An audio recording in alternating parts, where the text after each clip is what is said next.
I move that we open the meeting of the Marshfield Conservation Commission for April 19th, 2022. May I have a second? Second. Joe Ring? All in favor? Aye. I will simply state before we begin that we have a very heavy agenda tonight, and I will ask everybody addressing this commission to be concise and to avoid repetition. With that being said, we will move to business items, beginning with de minimis activity. Greg, you want the minutes or chairman's address? Oh, I'm sorry.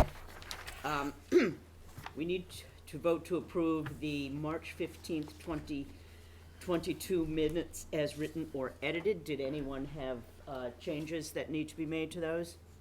Or did they give Bill anything? No, I didn't receive anything, Madam Chair. Okay, in that case, I move that we approve the 3/15/22 minutes as written. May I have a second? Second. All in favor? Rick? Aye. I am abstaining as I was not at that meeting. Okay, so I got a 501. Okay, all right, I got it. Okay. We will now move to... 401. 401, correct. Thanks for the math. I was just trying to fix it up top here. Sorry about that. Now I'm on target. Okay. We're going to move to the de minimis activity roll. The first item is 53 Ice House Lane Right, and I have a little bit for you if you want to. Road. Yeah. This is a replacement for a damaged above-ground pool in a buffer zone. Do you want to explain this one, Bill? Yes. A tree fell on an above-ground pool. It's coming up. This is what happened. A de minimis was given back last year for this tree that fell on this pool. At the time, they didn't know that they were going to need to replace the pool. That became more apparent. The individual came to me and asked, "What should I do?" I said, "Protection by permitting. I would get it. I would get a de minimis on it." So they're here for that. It's pretty straightforward. It is approximately 65, maybe 55 feet from the resource area, which is Ice House Pond back there. And I would say this is a de minimis candidate all day long, personally. Does anyone on the commission have any, No, I would agree. in that case, I move that we find the activity at 53 Ice House Lane to be de minimis. May I have a second? Second. Bert? All in favor? Aye. Aye. 500. Thank you, Joe. Okay, we'll get the next one fired up. Okay. I got two chats here, Craig. Can I see what they are? All right. One was this agenda posted for this meeting. Where is the 48-hour notice submitted on April 19th upload file? This was submitted last week on a timely manner to the town clerk and posted. It was revised at the request of the chair, which was then checked with the town clerk that it was okay to be revised because the item was a business item only. So the revised agenda referenced met the test for the town clerk and the test for the conservation chair, who asked for the business item to be added. So that's the answer to those questions. What business item was it? It's B10. Excuse me, we're on B1B. Understood. Why are we talking about B10? Well, Okay. part of that well, answer, that's all. We're not there yet. Good enough, got it. The next is 795 Plain Street, a paved parking lot in the border zone to the isolated vegetated wetland. It is suggested that this be tabled to May 3rd. I move that we do so, unless anyone has an objection or a comment. Then may I have a second? Second. I'm gonna give it to Art. All in favor? Aye. They'll be coming back with a better plan. 465, this is one I talked to Bert and to Susan about. So bear with me, I'll get this pulled up here real quick. We're on C now, apparently. This is the one with the stairs, Bert, and the deck. I'm gonna see if I get this aerial. Okay, so this could help a lot here if I can just get that pulled up. All right. So the property's down in an AO flood zone, which basically says no new construction. And there's a new deck in here, and then the stairs are gonna be changing out. It's a one-for-one change out. I think it's Well, up. let me state for the record what this is. This is 465 Ocean Street, replacement of stairs and landing and a new deck. It's for Paris, and he was filing a building permit, and he's got exactly what the chair said. Long story short, he's in an AO flood zone, and if you go to our chapter 505, there's no new construction allowed, it's prohibited.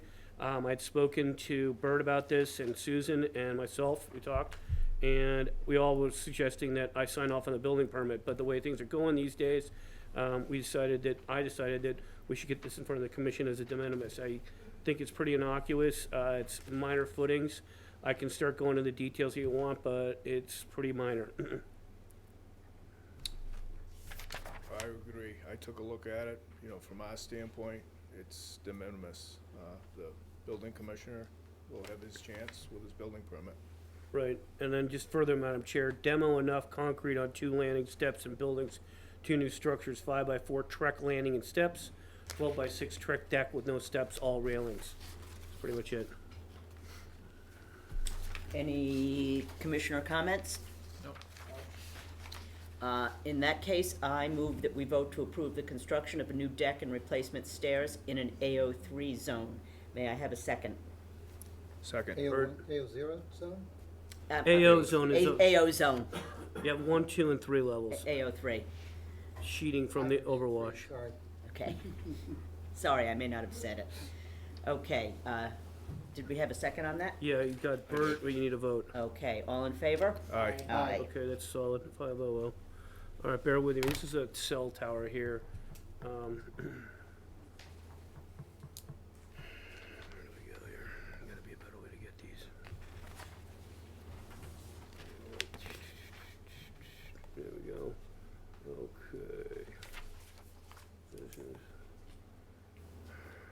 Where is my Eustace? All right. E1. That's what. It's in the subfolder. It's taking a little bit to load it. All right. I have pictures. I have an aerial. It's part of a former plan. The plans are going to be big. Probably the best thing is to get this aerial fired up first and take a look at that.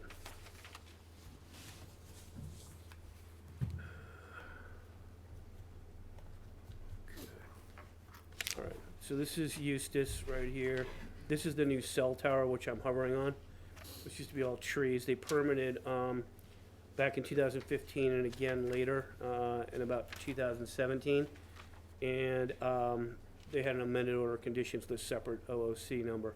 And they're back, and they got an enclosure now, and what they're gonna do is they're going to add a platform and some equipment and a generator and some stairs, and it's all pretty much allows water and ice to pass through. Let me get some of these pictures, see if I can help it make sense a little bit there. There's gotta be a faster way on this, I need a better lesson. This one here looks pretty good. Alrighty. Share the screen. Share the screen. This might be enough to get the job done. You can see the tower here, the monocell, and then they're gonna do something like this up here. They've got 2 cabinets that are up in here. They have a capacity for 4 and 1 generator. And it'll be in the 0 to 50, but it's inside the enclosure. So that's what exists now, and they're gonna It add looks similar to additional this. 2 cabinets, Yeah, this is what kind of, this is an example of it. It's probably not the specific one, Okay, because they've got to put it up and it's not built yet. This is probably another one that they've done in a similar case. okay. And I had a couple commissioners respond on that one. I was able to get that one out in time, I think. Any comments? Anyone have any objection to this as a de minimis? No objection? In that case, I vote to approve the construction of an equipment cabinet platform and stairs in a previously disturbed environment. May I have a second? I will second. Jill? All in favor? Aye. Aye. Okay, thanks for your patience on these. All right, the last one. Okay, the last de minimis is 6 Adelaide Way, Right. a shed patio with outdoor entertainment center in the buffer zone to a bordering vegetated wetland. Right. So let me see if I can get the gravel revised Stembeck and Taylor plan. I think this is the one. It's not the one. Okay then. Not liking that. Sheet 9. Let's see if you open. There was an error. Okay, we'll move on then. As built for Adelaide structural place. Okay, there we go. I got the one. All right. This one makes it crystal clear. This is part of Adelaide Way, and it's the third house. It doesn't need its own NOI. You can see the 200 riparian way down here. This shed will be inside the 200 riparian, but the 100-foot buffer, let's see if I've got this here. Here's your 50, here's your 75, and your 100 rolls right along here. It goes through the tiki area here. But the shed and the foundation over here are more like 60 to 75, 60, 65 or so feet from the 50-foot setback, which is all marked by conservation markers. It's under SE 422650. This is a previously disturbed lawn. I've got pictures of it and download them in time.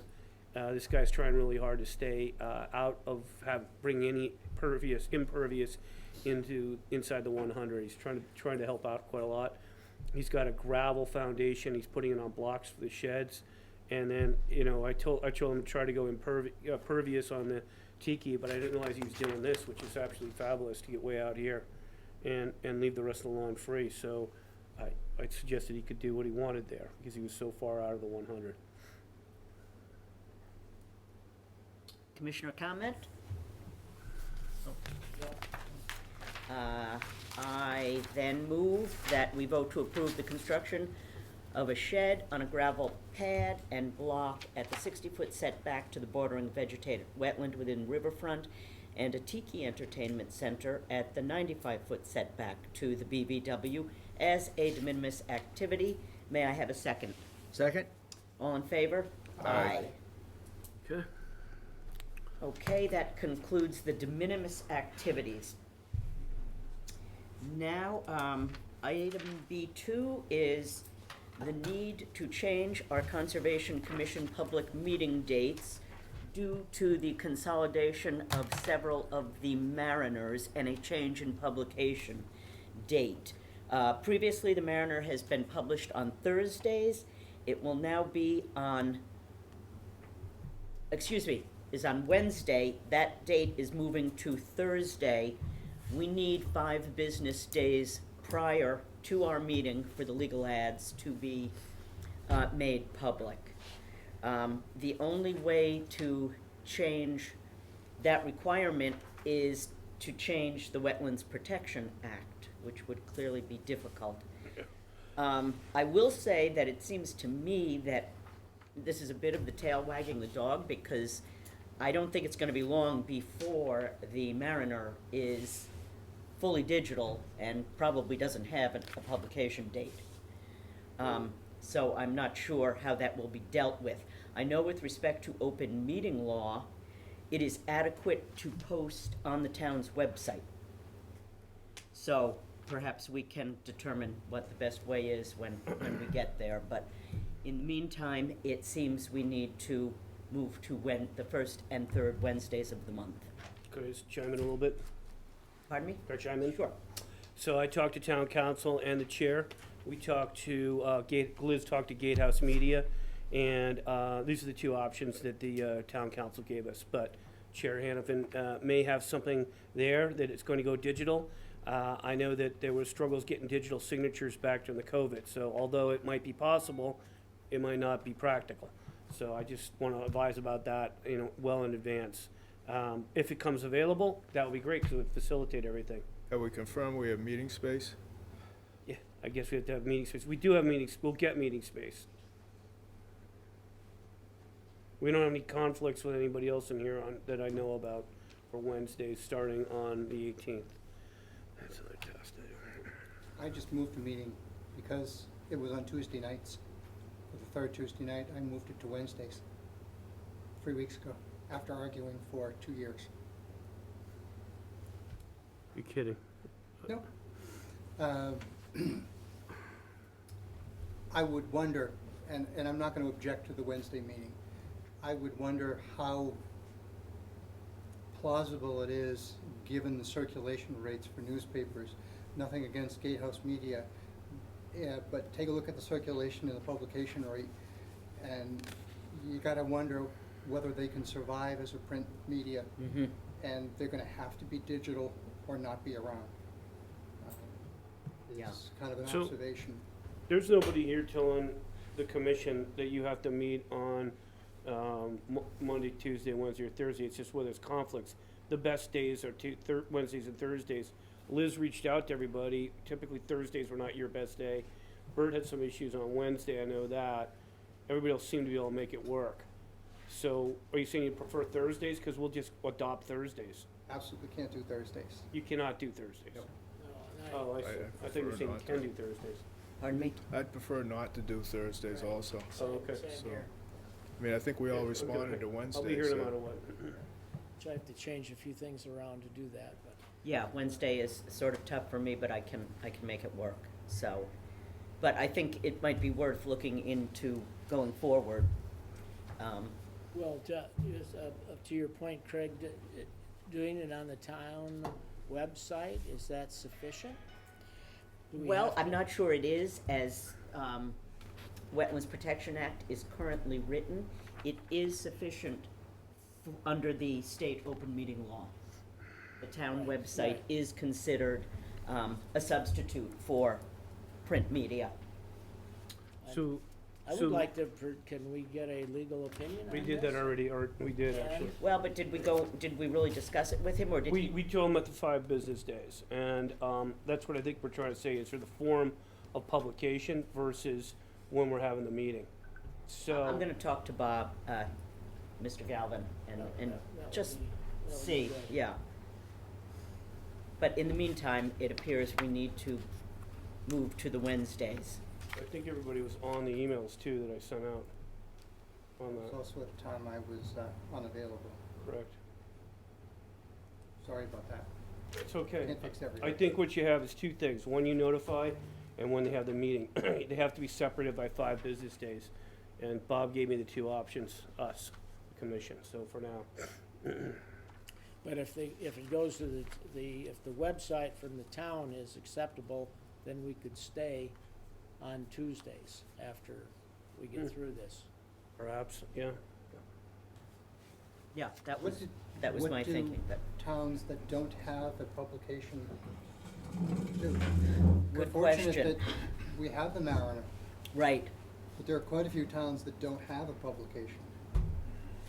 We didn't look that far. yeah, I didn't have, Nobody at the time thought it was on the task force to look that far. I But we just- can look that far. Do we I want to just- move To be forward or clear, I don't table it? object to Wednesday. Then I'll stay on Tuesday, Wednesday, we can change it later. as long as you get the 5 days, you know what I mean? Bert is suggesting tabling and, Fair enough, we can doing table. some more, digging. We have 1 meeting to deal with this, though. Well, actually, I'm not even sure we'll have it, because people won't be notified. Their deadline's gonna be coming up on the 5th, I believe. Something like that. That's actually when they have to be published. It's, makes it tight for the meeting, the second meeting on May is gonna be tight, is all I'm saying. But we have another meeting, regularly scheduled meeting we where do, we can, right. because this is a business item, we can. We could scoot it in, yeah. Okay.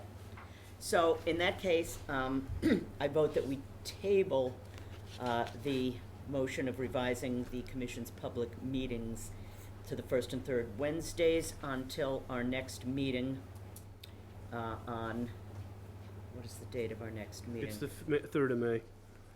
Better be. On May 3rd. May I have a second? Second. All in favor? Aye. Tabled, but second art, 500. Tabled. Okay, item B3, WPA exemption for the Plymouth Avenue sewage main repair. I believe we have a PowerPoint We do. from the Environmental Partners Group. We do. One moment. Can I share my screen? No, I'm gonna. Well, I'll tell you what. Why don't we see how that works? It didn't work so well once before, but we'll give it a shot. It's 1 second here. All right. It says disabled by. Right. I gotta figure out how to get this to a mode where I can. All right, let's see if I right click on you. Make a host. Make a co-host. Here you go. All right, Ziad, coming your way. Okay, perfect. Are you good? All right. Can you see it? Yes. Okay. Good evening, Ziad Carey with Environmental Partners Group on behalf of the town. With me, Rod Rappuccino with Town Engineer and Jacqueline Lemieux with my group. So we'll make a quick presentation today.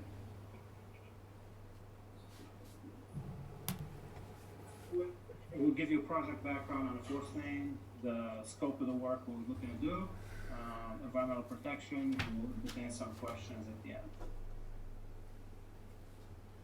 So the Plymouth Ave force main consists of an 18-inch ductile iron pipe. It was constructed about 50 years ago. Picture on the left shows almost a Swiss cheese. This ruptured on February 21st, 2022, about 400 feet from the Plymouth Ave pump station, which is in the middle picture. And the force main actually runs from the pump station about 1,800 feet up the hill and then dumps into the gravity sewer. The picture on the right shows the repairs that were performed, probably about that same night on the 21st of February. So the contractor came on board, fixed the pipe, and then kind of put it back into service. The week following that, the town drafted a DCAM waiver through the state, and the DCAM waiver basically allows the town to forego the bidding process and be able to solicit some quotes from contractors and then do it on a quick, expedited manner. The approach would be based on the assessment that we completed. The approach that would be followed here would be to assess the interior of the pipeline to see if there's any further deterioration of the pipeline. And the intent is to slip line it. Basically, it's an 18-inch, so we're going to put in a 16-inch liner in the form of a pipe, polyethylene pipe, and basically putting a pipe inside of a pipe and close up the and provide a connection outside of the pump station, bypass connector.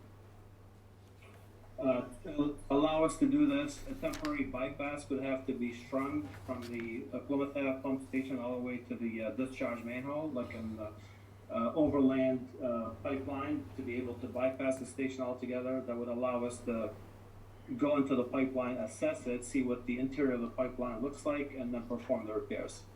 And that requires cleaning of the pipe, do CCTV inspection on the interior of the pipeline, completely assess the repairs, and then put in the sleeve or the HDPE pipe inside of the hose pipe. The GIS figures here, this shows the location of the pump station. The green represents the bypass, and basically the blue is the pipeline itself, where the liner would be going into the hose pipe. Erosion controls are shown here in this yellow line. We have shown them across the Plymouth Ave pump station, a little further up across from Brook Street, West Brook Street. And then you can see the green, which is the right lane of Plymouth Ave will be shut down. We have a traffic management plan incorporated into the design document.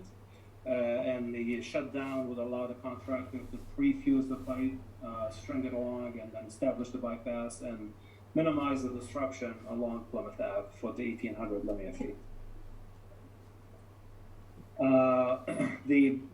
This is the terminus manhole across from where it goes right here, the blue and the green, but we look going to extend the bypass a little further to the manhole downstream to be able to allow us to get in there and excavate a pit to allow us to pull the pipe from the Plymouth Ave down to the terminus manhole. In terms of the erosion control, this is a sample. This is the type of erosion control that we're proposing along the way. And the catch basins, if they do exist along the way, they will have the silt bags in there to prevent anything from going into the catch basins. And the town had pre-purchased the pipeline. It's about 1,800 feet and will be delivered to the wastewater treatment plant to expedite the repair for the force main. And then today we're looking to, the bid opening will be about a week from today at the DPW. And the intent is to expedite the process and have a construction duration not to exceed 2 months from the notice to proceed. What we're looking today to do is an exempt under the MGL Chapter 131, Section 40, to be able to do this work under the emergency waiver. And we'll be happy to answer any questions that you may have.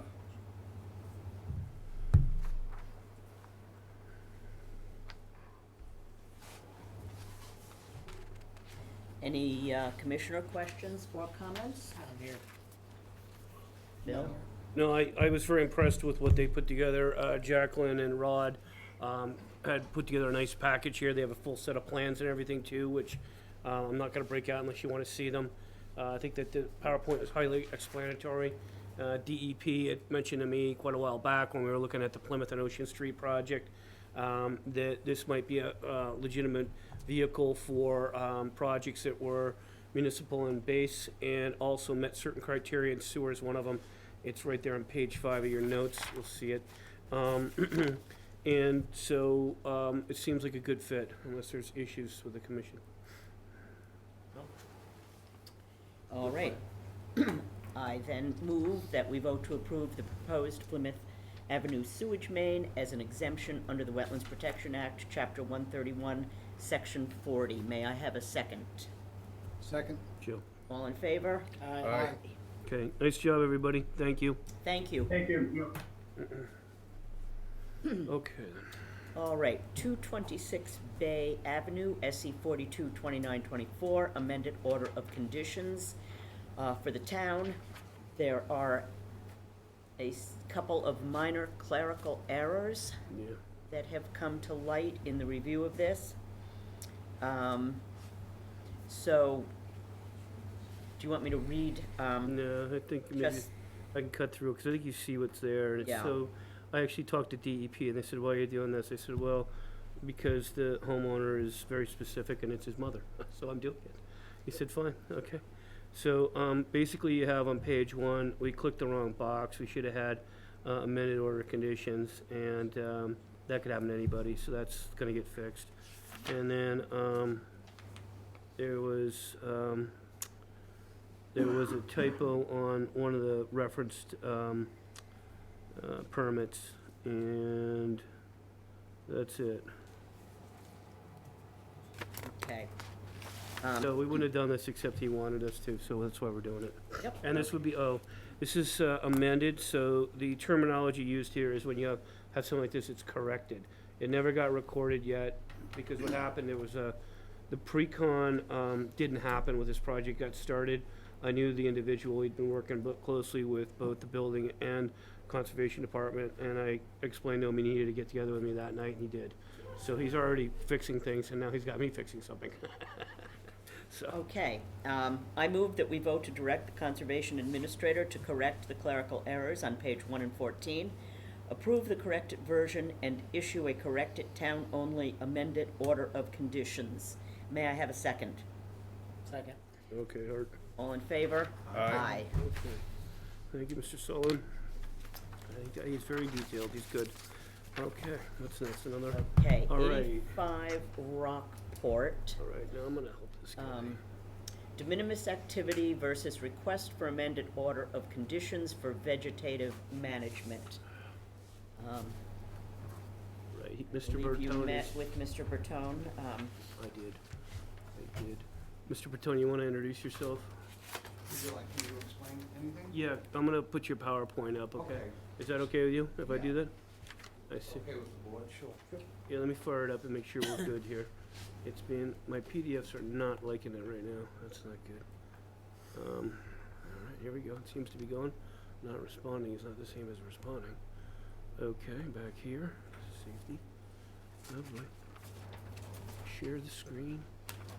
That looks looking good. All right. Okay. So after working on the home and then finally getting it in a condition where it's acceptable and passes Mr. Stewart's expectations for a building permit, you realize then the site needs to be repaired. Our takeaway was that the original homeowner that we purchased the home, my son purchased the home, have been there 70 years and they've not done much grooming to the site at all. So a lot of things are overgrowth and the site is unkept. There are a lot of beautiful trees and plants on the site, but it needs to be culled out or managed. And that was my proposal when I spoke with Mr. Grafton about it, and I had him down on the site once or twice just to walk me through and give me guidance. And that's all I'm trying to propose to the board right now. And so I tried to give you a pictorial overview. There are 19 trees that come into question, so you hear that and you're like, oh my God, that's a lot of trees. Because initially we were approved with 4 or 5 trees. If they were danger close to the house, we could remove them, which was fine. But then as you get into it, you're like, wow, that's a 50-foot tree, and that's 10 feet from the house, and that's 14 inches in diameter oak. And so that's kind of, I grouped it up into 4 or 5 zones, and I tell you 4, 4, 4, and 7. So even though it has this, an empirical number, you look at it and you're like, well, okay, maybe it's a little more manageable. So I give you a site plan from Stenbeck when they did the septic, and I just modified it to show you the graphic image on site. And Bill, if you could go to the next one. Then I gave you some photographs so you could see the size of the diameters of the tree and then actually the location to the house. And I just labeled them so you could count 19 yourself, very simple. And then this is the first zone and an overview of that location.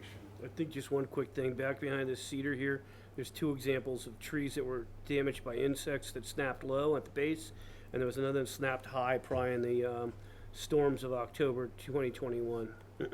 The only other thing I would say is any tree that I can keep, I would like to, but I'm not an arborist, and I know there's a certain percentage of trimming the tree before you start doing damage to it. And I would coordinate with Bill with that as if I get your approval, and because even my son doesn't want to take down this many trees. So I just want to be fair to all of you and say I'd like to keep as many as I can. I just show you another photo labeling the trees. You're inundated with them, and that's all the intent is here.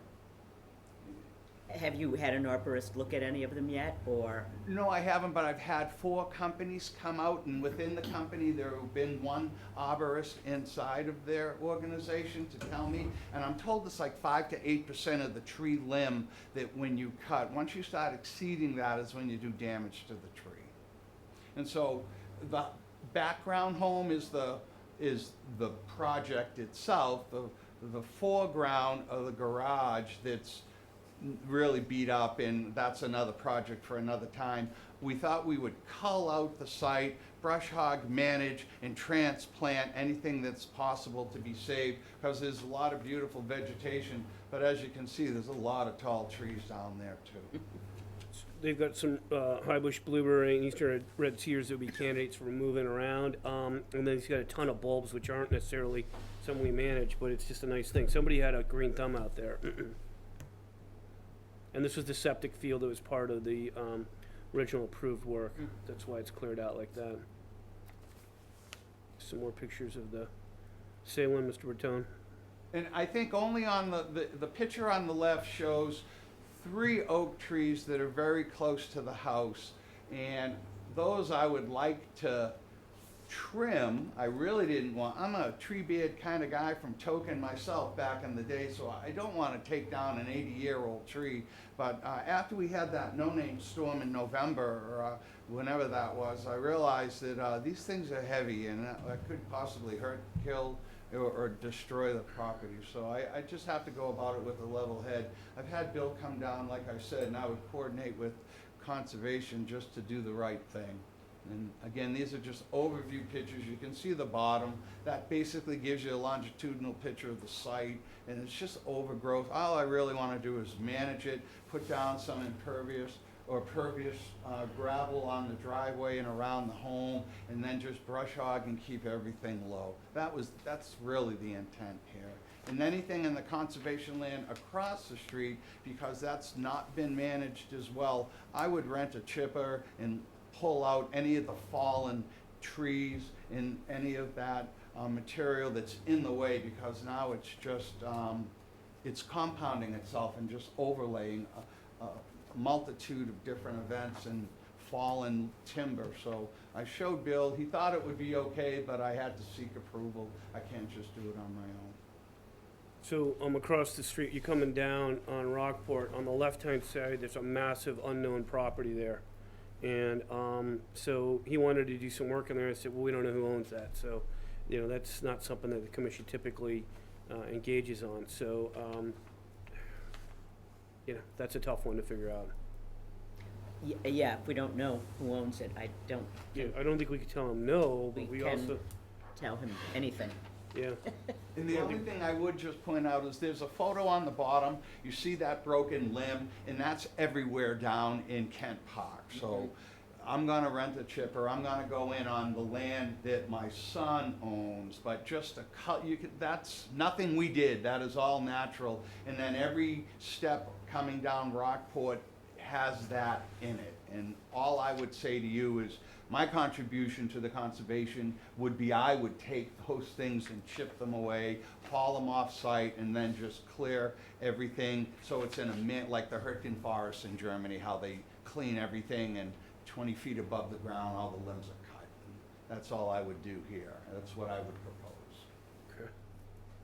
And then Bill helped Oh, me go write ahead. a paper, and in it I gave 3 phases of what to do. And there's a lot of nice species and natural bulbs that the previous homeowner did. So we would try to rearrange that and then put order back to the site and just make it manageable as you expect when you look at property in Marshfield down by the watershed area.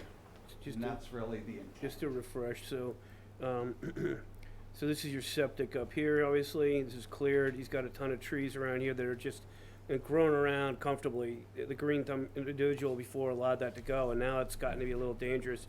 You know, he wants to do some, manicuring in here, you know, he has conservation markers, he knows he's on the inside of this.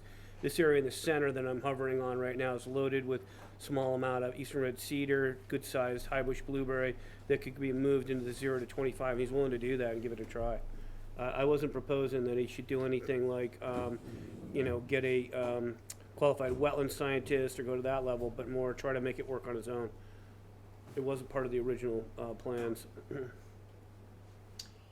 Any commissioner comment? So we're taking 19 trees down, is that correct? Yes, sir. Okay.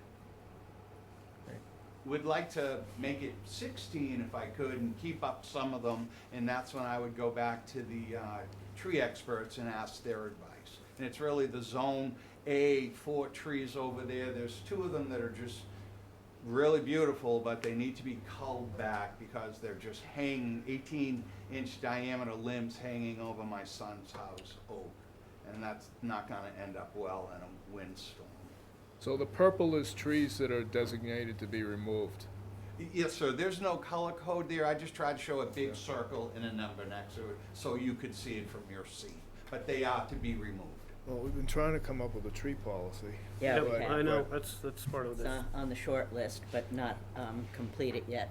But it looks like a number of those would be a danger to the house. Yeah. I asked him to think about a couple, and we pulled 3 flags off. I can't remember which ones they were, Mr. Bertone, but you would know that.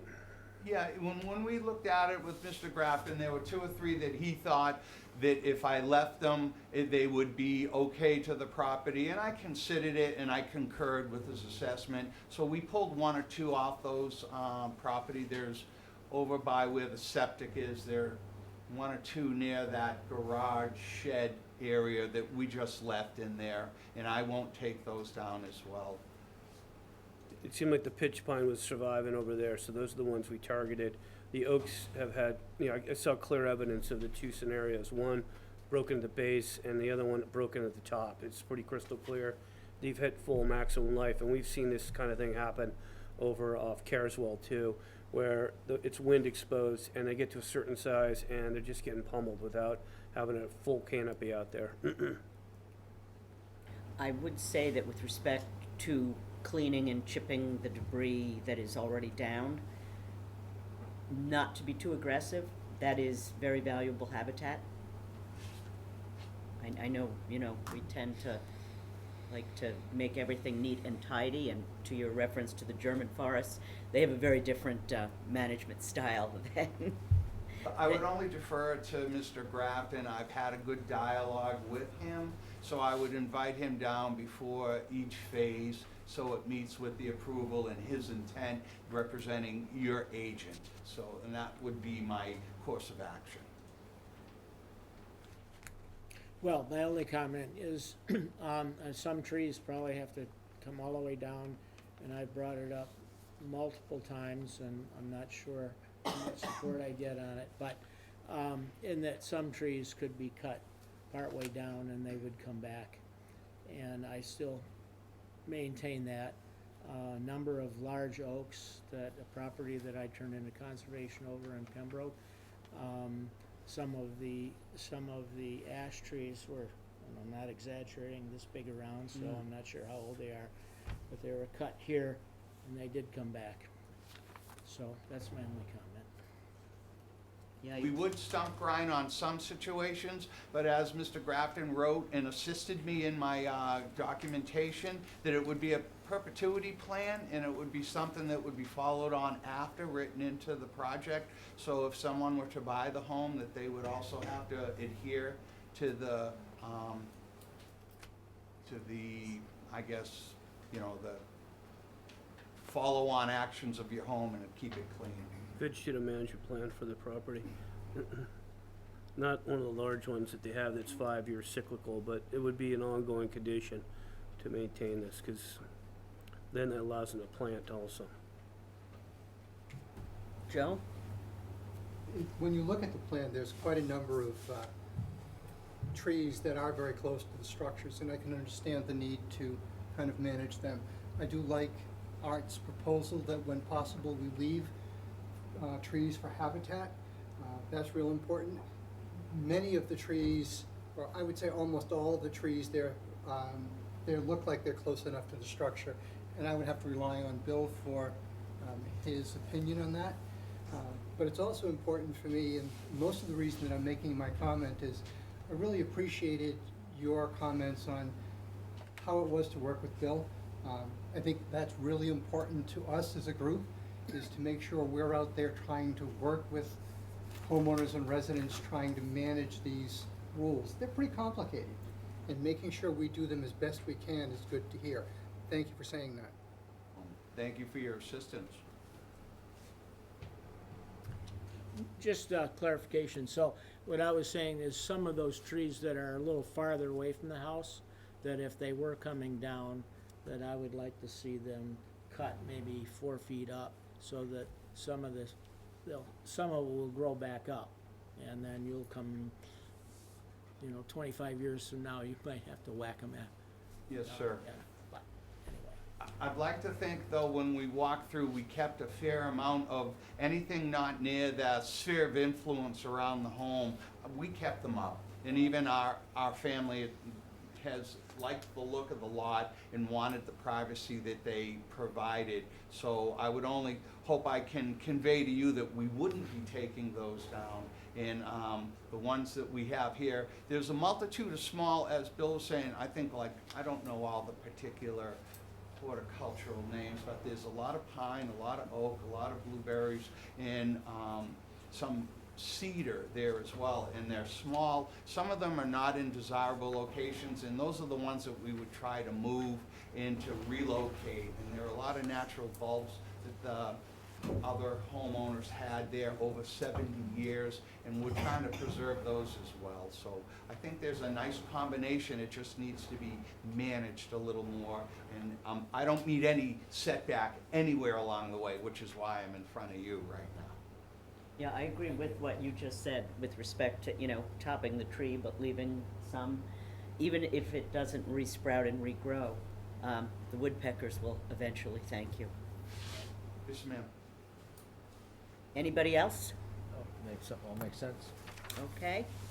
In that case, I move that we vote to approve a de minimis activity to be addressed under the request for certificate of certificate of compliance process.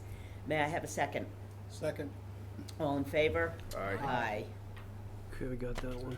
Nice job, Mr. Bertone. Thank you. Thank you. Thank You you. earned that one Board. for sure, sir. Let me get, And welcome home. Yes, sir. alrighty. Business item B6, 77 Cherry Street, SE 422914.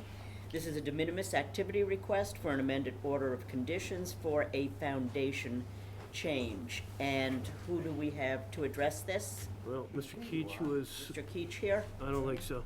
He was, I reached out to him. He spoke to me, and he's been dealing with building and with me about changing from an open pile foundation to, see you later, Mr. Bertone, to a, let me get this plan pulled up, to, Joe? Hi. Yeah. Marion? Guys?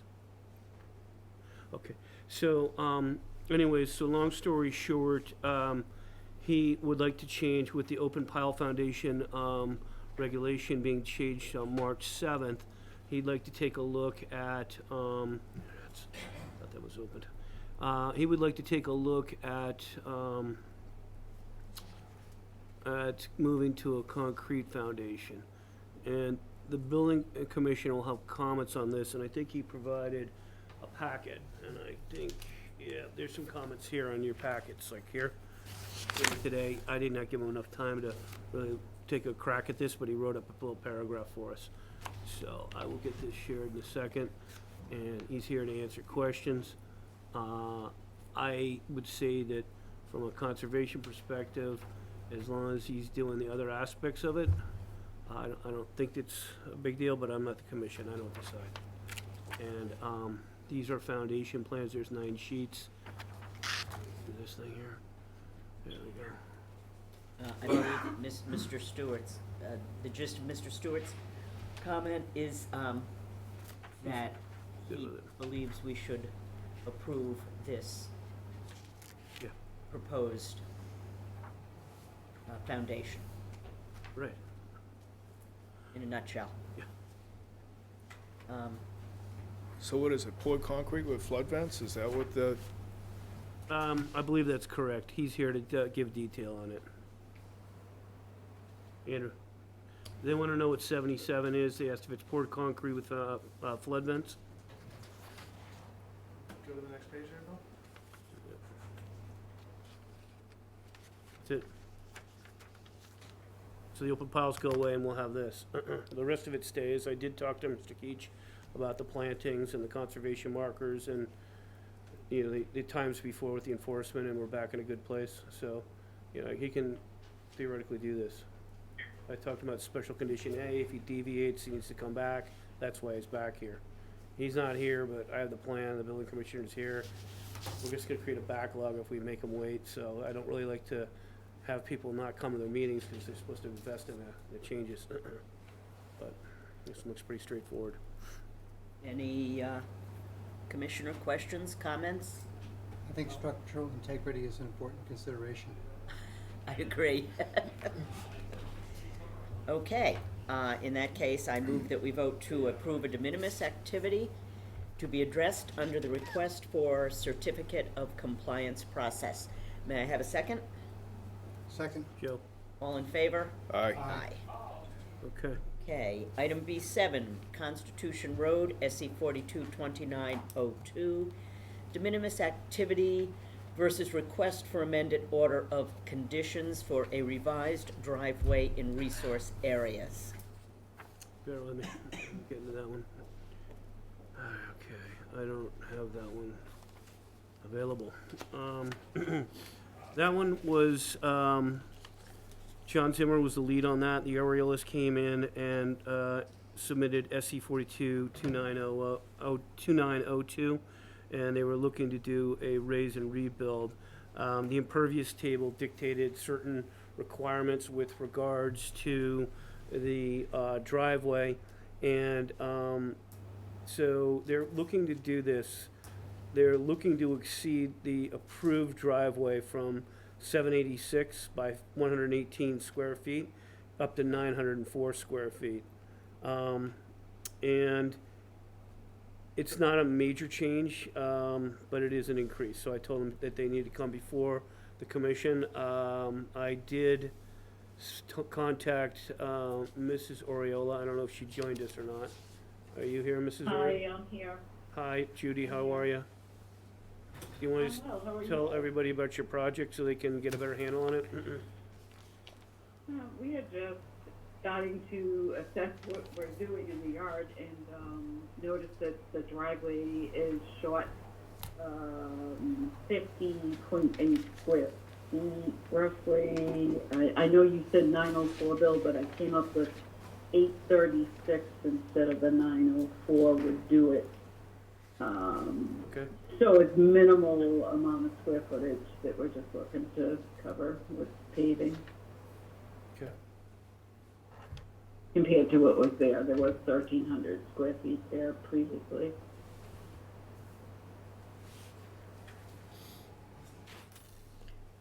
So there was 1,300 square feet. Right, It was approved for 786 square feet, right. but they're asking to go to 836 square Right, feet. she got corrected numbers, which dropped down my numbers by about 70. Looks like 68 Right. square feet. Yeah. So they really aren't adding much. They're adding 40 square feet. I think this is de minimis, but so I don't decide. Commissioner, comment? I'm here. Oh, catch it in the as-built, and that's it. I move that we vote to approve a de minimis activity for the changes to the driveway at 37 Constitution Road to 836 square feet. May I have a second? Second. All in favor? Aye. Aye. Okay, second on Art. Thank you. Thank you, Judy. Thank you. Have a nice day. Good night, guys. Thank you. Bye. Okay, item B8, 51 North River Drive, conservation permitting review of a tarp, float, and posts in a resource area. Commissioner Ring was the one who went on the site visit with Administrator Grafton, and he has some remarks prepared. So take it away, Joe. Thank you. Bill, if you could bring up my presentation, I thought that would help us all kind of migrate through this discussion. Okay, you don't need to guide me because I'm not as Well, adept at this. while Bill's doing that, I wanted to make a comment that I have to say that I am personally offended by some of the comments made impugning the commission and my fellow commission members and our integrity on this project. And that really is unacceptable. I've got a 40-year history of doing enforcement. And anybody who thinks that I'm gonna be adjusted and come up with a special answer for somebody just because I know them or something else, I find that offensive and disgusting. And I will say that right at the beginning. With that, my commissioners don't know anything about this presentation, by the way. With that, I'd like to Okay. start the presentation. All right, I gotta get up here and figure out how to grab the Slideshow F5. would work. okay, F5. Okay, on this one it is here, F5. Slideshow F5. I need a little bit of help then. Okay. Slideshow across the top, Bill. Up Here? No, Oh, I see, I can see it right through, I got you. Am I clicking on it yet? There we go. you got another Yeah. 2 inches to the left to go. I gotta go to the left, okay. Tell me when we're on slideshow, because I've got a bar blocking me right now. Or just hit the F5 key, I did that. okay? All right, so that doesn't work for Bill. Share screening. Okay, how do we get that out of my way? All right. All right. If you watch the screen up on the Yep. TV instead of the screen that you're working on. Yeah, I was like- thinking about that. Oh, yeah, I'm seeing this now. Okay, got it. All right, doesn't like to move. I don't have the mouse, that's why. If you want, I'll drive for you. Momentarily, you might have to, yeah. No offense meant, I'm just used to doing it these, It vanishes when I'm trying to do it this way. Slideshow on the top row, right? yeah. I see it, but it's just not responding. I get you. Okay. Keeps vanishing on me. If you take over, I guess it's probably the best thing.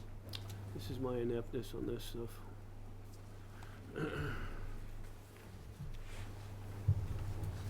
The mouse is operating pretty decently here. This is not a touch screen, right? Yeah, you can do this. How do we get that thing out of the way? Does it wanna work?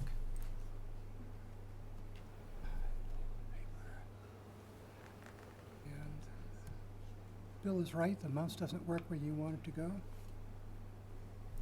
Okay. Must be another way of getting in this slideshow. Okay, it's F5, it usually will work. Yeah, I did it for Is today. that F5? There we go. Okay. No, I can't. I can get in here. You can make the mouse work. I will figure out a way to make the mouse work momentarily. You got it this- almost. A little bit more. Right about there, maybe. So it's gonna be that. Control. Watch the screen up here. Yeah. Isn't that just such a pisser? Up an inch. Yeah, it won't go. Yeah. It's stuck right there. It's hovering. Then I'm gonna go with, Double click on the slide? now you gotta do F5, but it doesn't respond to F5. Okay. Uh, Can you minimize this a little bit? Yeah, there we go. Oh, yeah, there Then it is. drag it down. It's from the beginning, right? And just, you got the, From the beginning, right? yeah. So, there we go. All right, So each slide now, I gotta just just kinda, hit the space bar. okay, go ahead. Okay. Then I have this now. So Bill and I went and did a site visit on March 11th. We walked the site. We did observe the ramada over the bump out. There are some different terminologies for some of these things, so I'm staying with my terminology and we'll translate as we go through.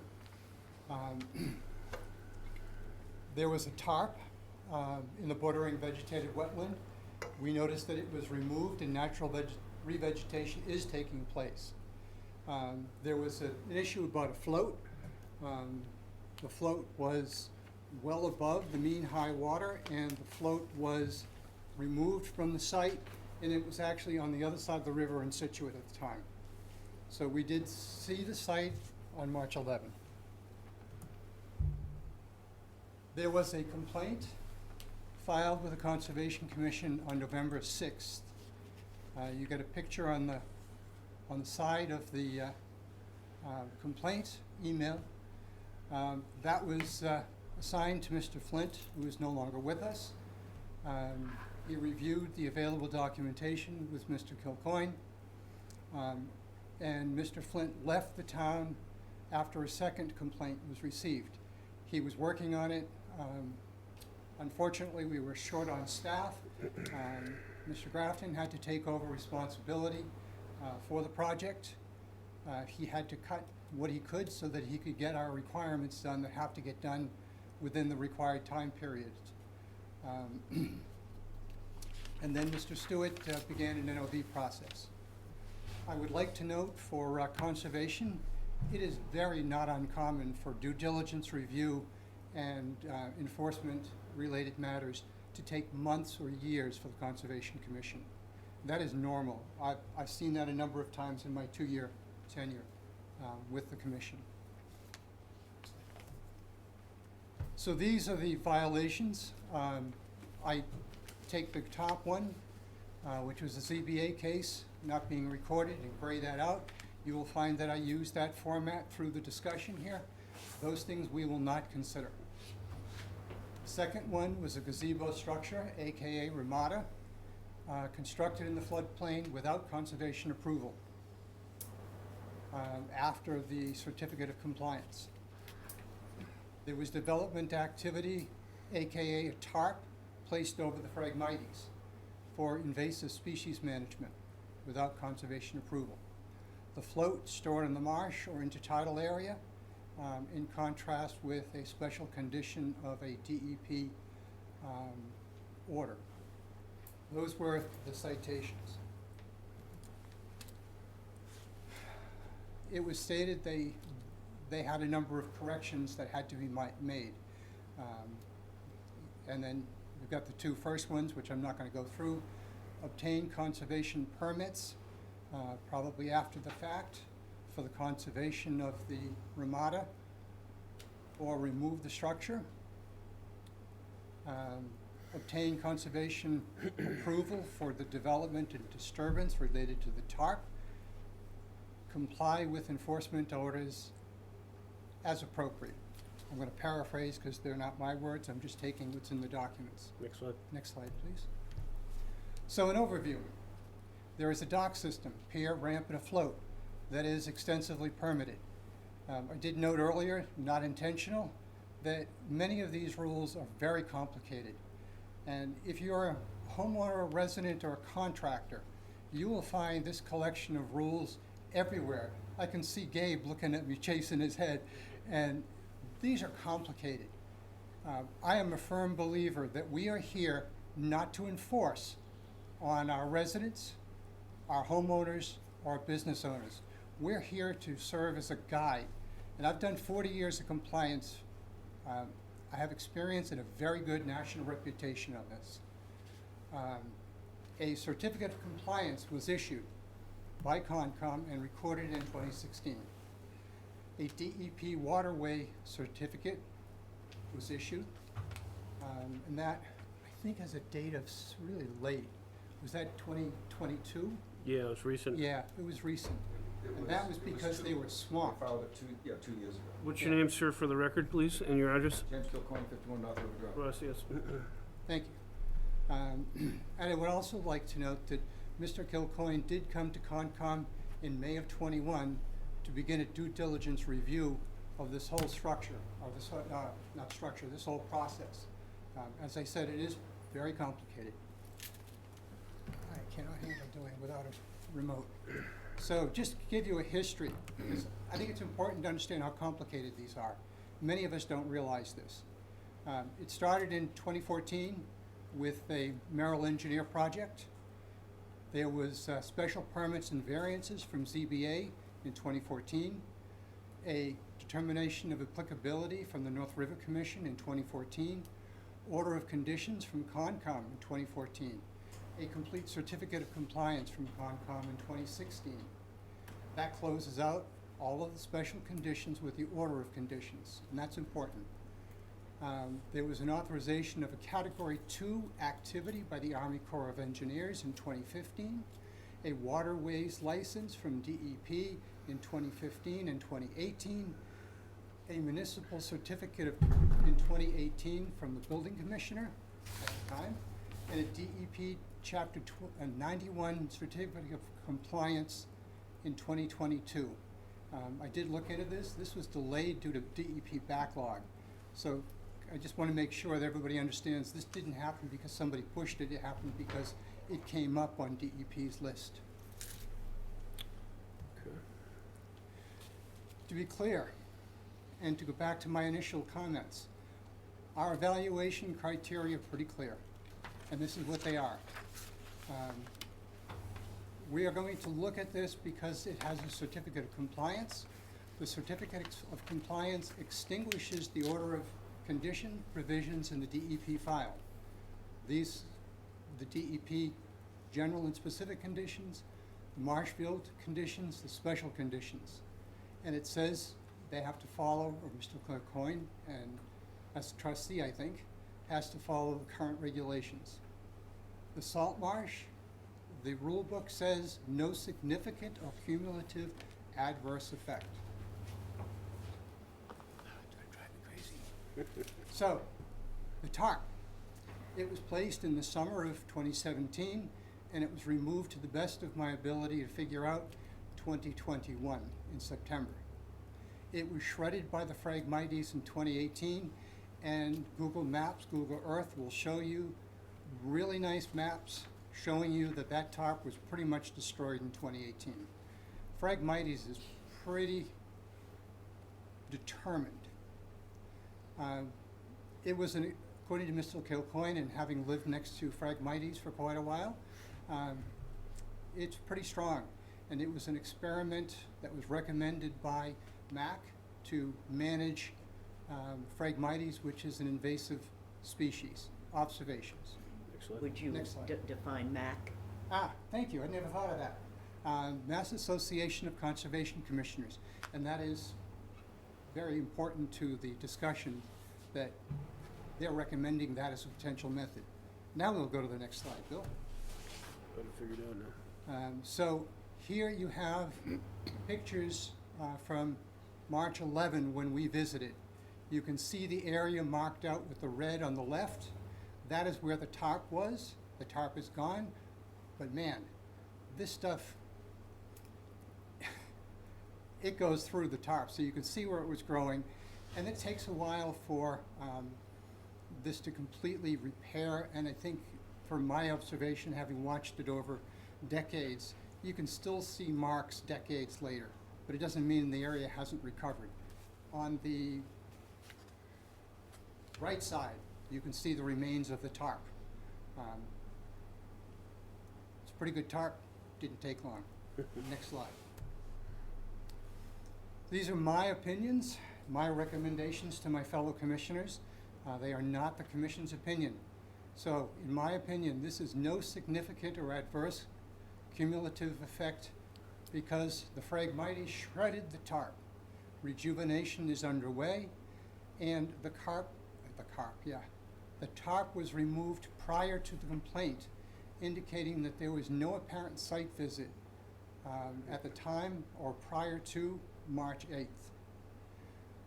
Maybe we could do a de minimis activity that's similar to what we do for things of this ilk. You can see some pictures on the bottom in 2018. You can see the tarp. On the right, you can see the current condition, and if you look, I should have circled it for you, but you can see the tarp outline. But yeah, it's right there. Thank you, Bill. Next slide. Very good. Ramada. Ramada is a roof over a wood platform that is anchored to the ground, in this particular case with 4 5x5 posts. The total impact on the wetland is 81 square inches, less than 1 square foot. There could be some debate, but the wood platform was built, let's call it the fall of 2016. It's anchored to the ground over a platform and dock or walkway that we have plenty of permits on. Next slide, please. Question, Joe? Yes. What exactly is that wetland resource there? That's not salt marsh. No, Is it's it- bordering vegetated wetland up there. Yeah. Is it It's- wetland or is it border? It's bordering, because it's actually the wetlands, and it's bordering on the salt marsh. It's in a floodplain in AE 9 in 2012, and AE 16 come 2016. I try to answer them in this slide, Bert. You can help me make sure I did a good enough job. It is landward of the salt marsh. It is outside of the 200-foot riverfront area. It's outside of DEP's waterways jurisdiction. It is, at the time, outside of the floodplain. And at the time, you could argue, depending upon which way you want to look at this, there was a change in the floodplain in November of 16. Was it September? Was it October? Was it December? At this point, multiple years later, you're sharpening a marshmallow. It's now classified as an AE16 flood zone and in a floodplain. Any questions? Did I address? Next slide. Okay. Ramada. Well, you can argue what was signed off and what was not. It was signed off by the Marshfield building inspector in January of 2018. There is a quote there, not in violation of local zoning ordinances and bylaws. You can argue that maybe he didn't look at some parts. This is 4 to 6 years, depending upon what you're going to compare, after the fact. Again, are we here to sharpen marshmallows? There was a September 7, 16 COC issued by Concom.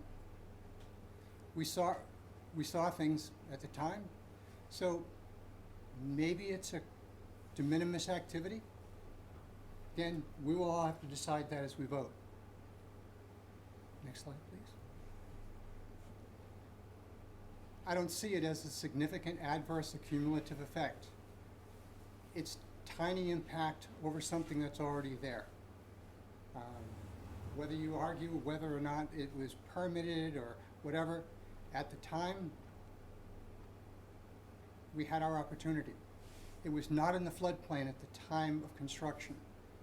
Marshfield at the time was not actively engaged in floodplain permits.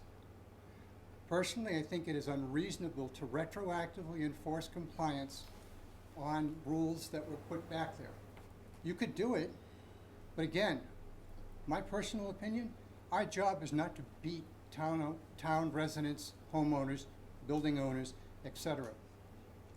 At the worst, I think we would have had a minimal deviation to a project. We probably should have caught it at the time. We didn't. Building could have caught it at the time. They didn't. Next slide. The float on the marsh. The float was removed prior to the site visit. It was on the Situate side of the North River.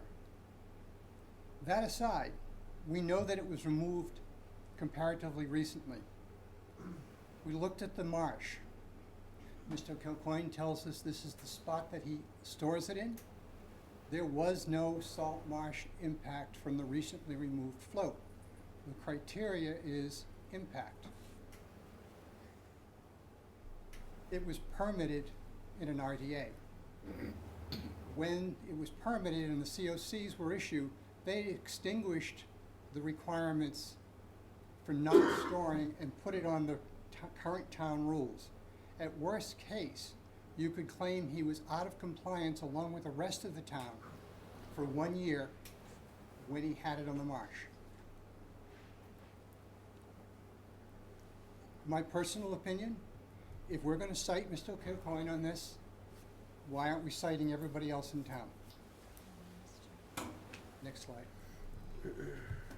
So, again, following my typical format, I always lead in. Order of conditions were extinguished when the COC was completed and issued.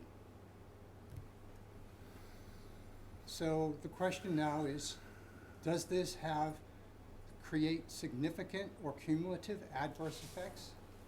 You can see from the pictures that the winter storage had no significant or cumulative adverse effects. Next slide. I think all this is important, and what I'm going to do is highlight some of the things from our own website and the things that I've learned from you all and from my service to state and national commissions and committees. Our value statements, and I'm only going to talk about a couple of the highlighted yellow ones. If you would like to see the full vision statement and mission statement, it's on our website. Honesty, integrity, respect, openness, balance, fairly addressing concerns, equitable outcome, sound environmental principles, having a connection to the people and the environment of the town. Again, I'm going to make comments that clearly say where I stand. I think that this commission, like all commissions and boards in towns, should be here for the service of the town, its residents, its homeowners, its property owners, and taxpayers.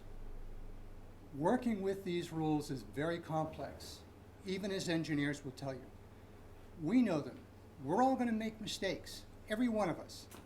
We're here to help our residents.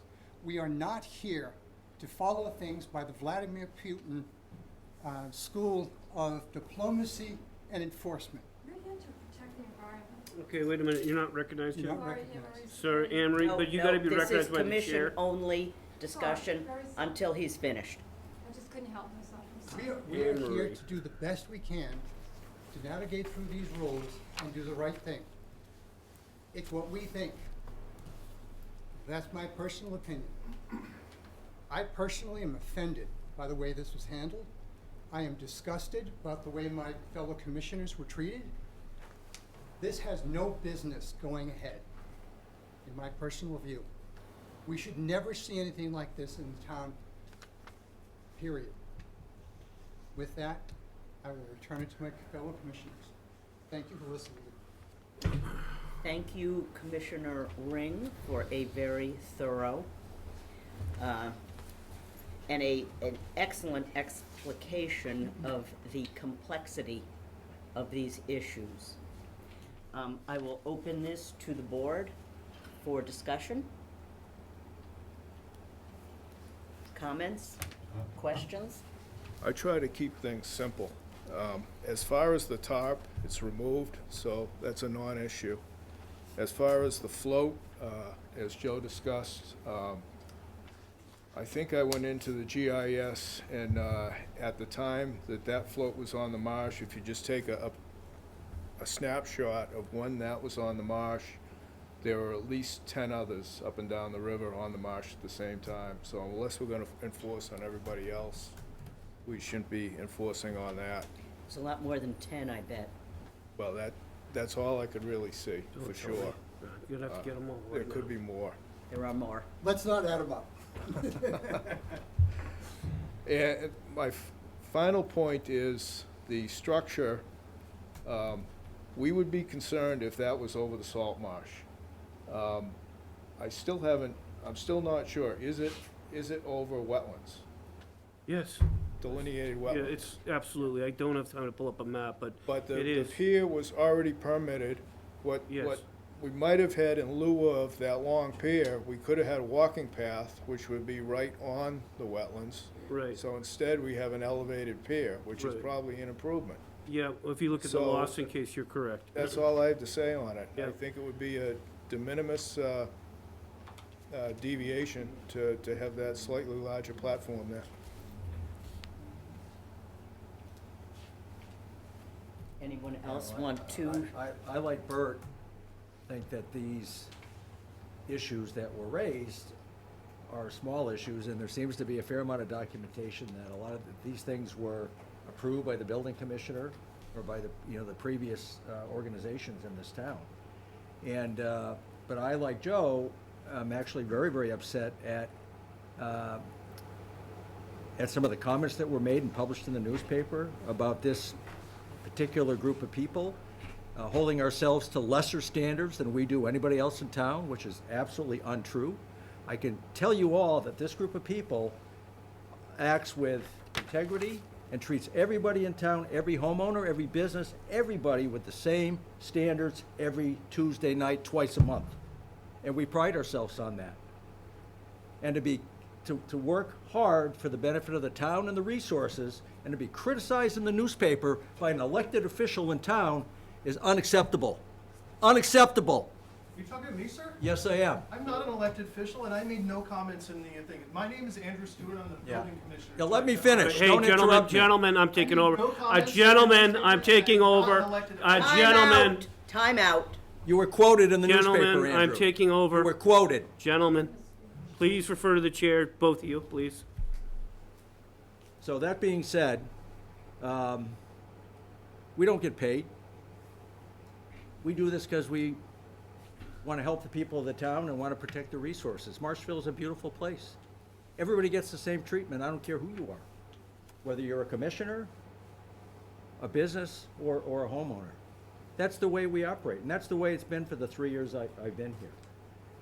It also feels like there's been a little bit of a backreach on Mr. Clecoine with some of these issues. And the whole thing with the newspaper really had me quite upset. You know, I don't understand all the timing of all this, but what I see is a list of what I think is a de minimis activities. And anything that needs to be sorted out, Mr. Clecoine has been willing to sort out. He's been open and transparent, and that's fine. That's where our jurisdiction lies.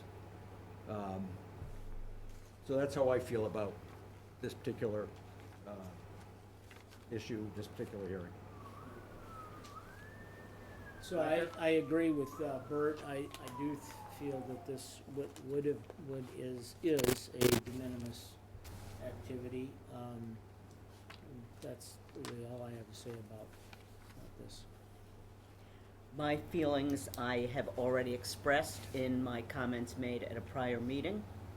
They are in line with some of my fellow commissioners. So, I believe the tarp is moot, it's gone. The 4 5x5 posts I consider de minimis.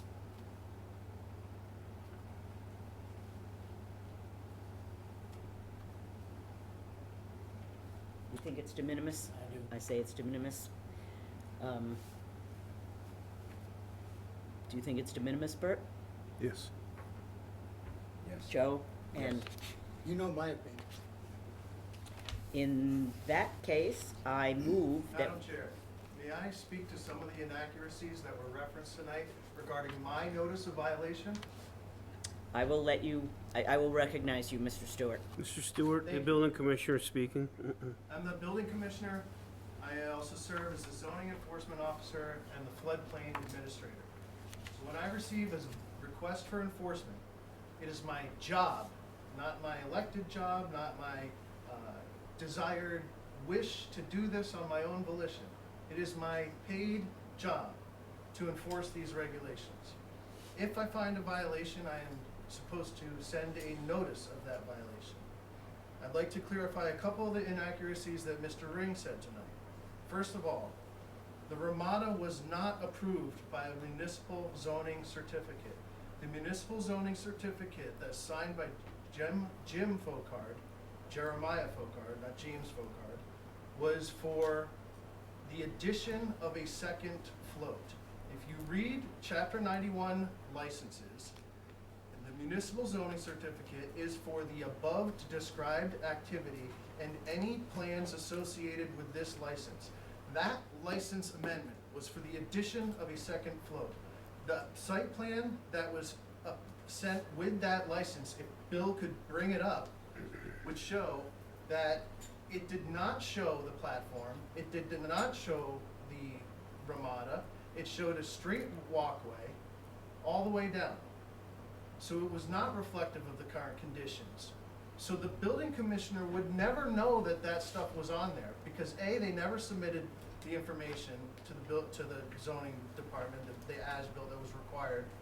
They never had any sort of permits for these things. So how, when you say that, how can, that building should have caught something, how can building catch something that's unpermitted?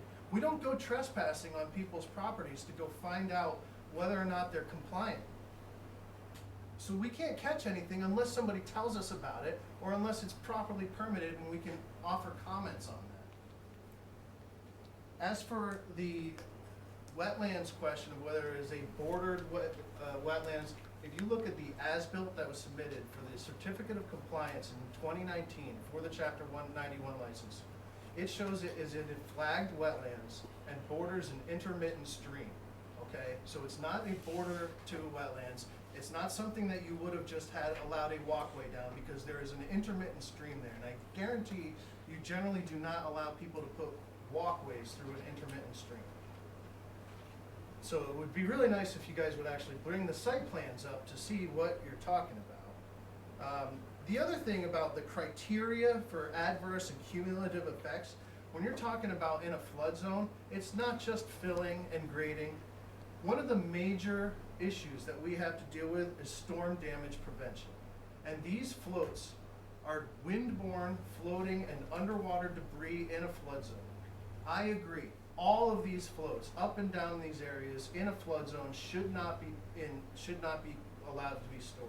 I expressed that to the board last week, and you decided to ignore that and go a different route.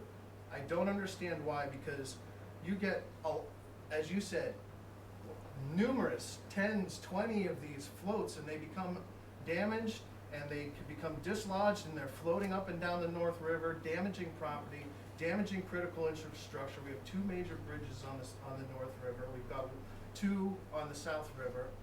So these are serious issues that I feel are being whitewashed because of, I understand, it's poking the bear. I understand that this is an elected official. I'm not, ignorant to that fact. But what I'm saying is, excuse me, is there an issue? I mean, I would like to, I'm addressing the board. Turning around and looking at the speaker. But so I understand why he would be upset, and being a former chair of your commission, why you would all take it personally as well. This is not a personal decision. We're not I taking received a anything request for enforcement. personally. If you look at the actual. You just said it was a personal opinion presentation. Absolutely. He And that is made my a personal, personal no, personal excuse me, presentation. you have Just not try- been just- recognized, Mr. Pachevich, and Mr. Stewart is speaking, and I am the chair, and I recognize correct. who's speaking. That is correct. I have 2 last points. One was the Google imagery from 2018, yes, shows that. But we have far more advanced imagery applications that we use in the town hall. And those images are associated with my notice of violation. They were available and you can see in those images, it clearly shows the tarp, not shredded, but in place up until last summer, when the notice of violation was sent. And no proof of that being removed at a certain time or any of that was done. The other thing is, this is not just 4 posts in a flagged wetlands, okay? You also have a big covering structure. And I get people all the time coming to the building department saying, they want my deck spacing to be 3/4 of an inch to allow for the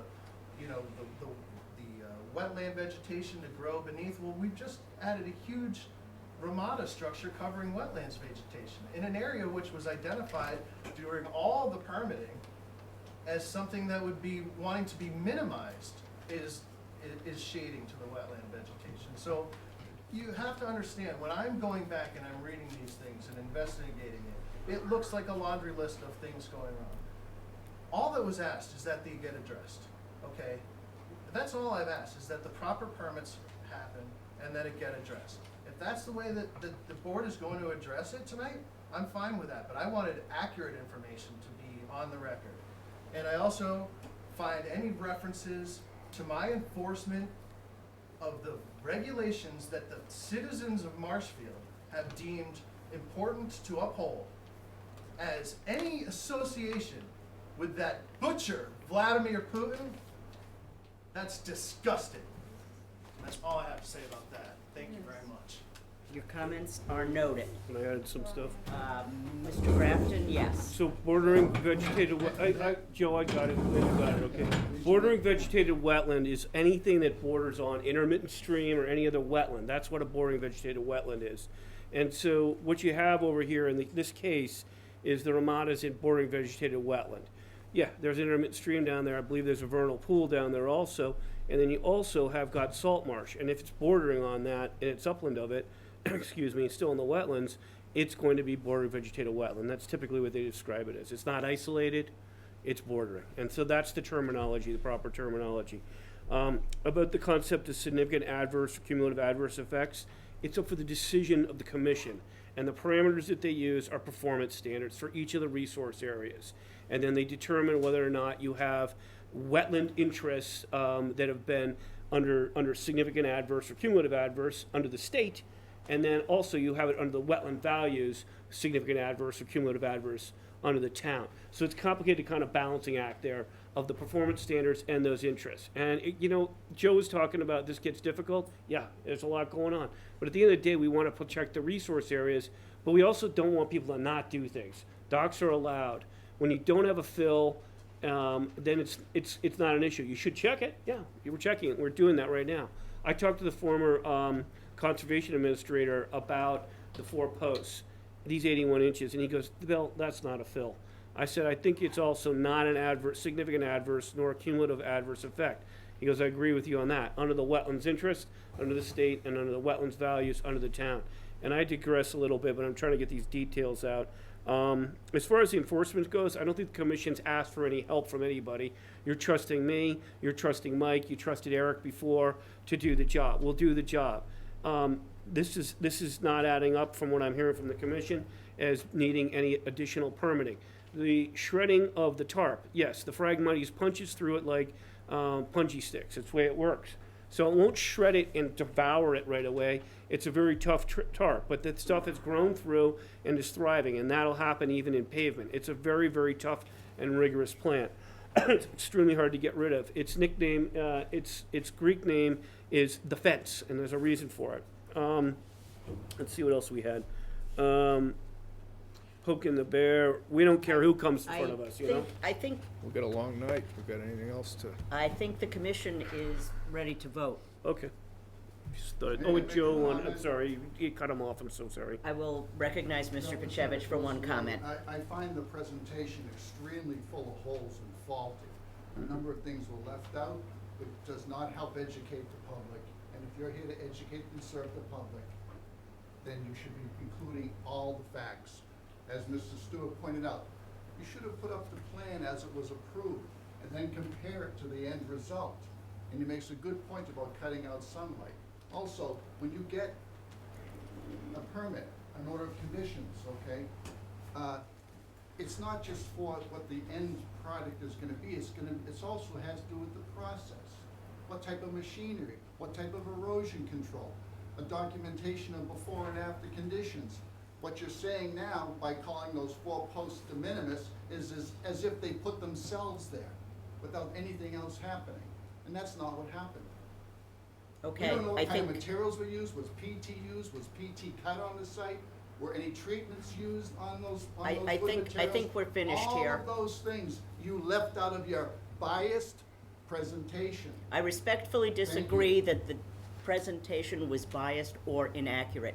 And now I This is move personal opinion. that I'd like we to have a vote, comment. I'm not recognizing anyone else, we're going to go to a vote. I John, move- it's over. I Sorry, move that it's we over. vote to Yeah, you approve guys a, are over too. I have filed multiple violations. you are not recognized, Yep, John. we are And voting. We need your address too, if you're gonna talk. I move that we vote to approve I a wanna de minimis talk. activity Mr. for the. Ring addressed my name as an elected official. I'm gonna work I on have it a right right now. to I might address get him. some help. He's really, where is he? I move that we vote to approve. I want to address the commission. I'm not recognizing you. We are ready to I vote. don't even recognize you. You don't have to recognize me. I'm the chair. I have to recognize you. I decline. I move that we vote to approve a de minimis activity for the posts supporting the ramada and consider the tarp in the bordering vegetated wetland and the float on the salt marsh to be corrected with no further action required. May I have a second? Second. All in favor? Aye. Aye. Second was who? Rick, Rick. Okay. Okay, Chairperson, I know that you're running late. May I just make a quick comment? you may. First, I'd like to say thank you to the Chairman, Commissioners, and Administrators. I appreciate the Conservation Commission providing me the due process here in regards to these alleged violations. I've learned it the hard way that not all boards and commissioners provide this basic courtesy to our citizens. As a private citizen, I'm pleased to report that during my ZBA hearing, which the building commissioner was covering some ZBA issues, the town council advised Mr. Stewart, our current building commissioner, that he does not have jurisdiction over 310 CMR and the Wetland Protection Act and the town wetlands bylaws. It is the purview of the Conservation Commission, not the building commissioner. So, thank you very much. Do appreciate it. Thank you. Anytime. Okay, B9, Cornhill Woodland Tree Removal. Right.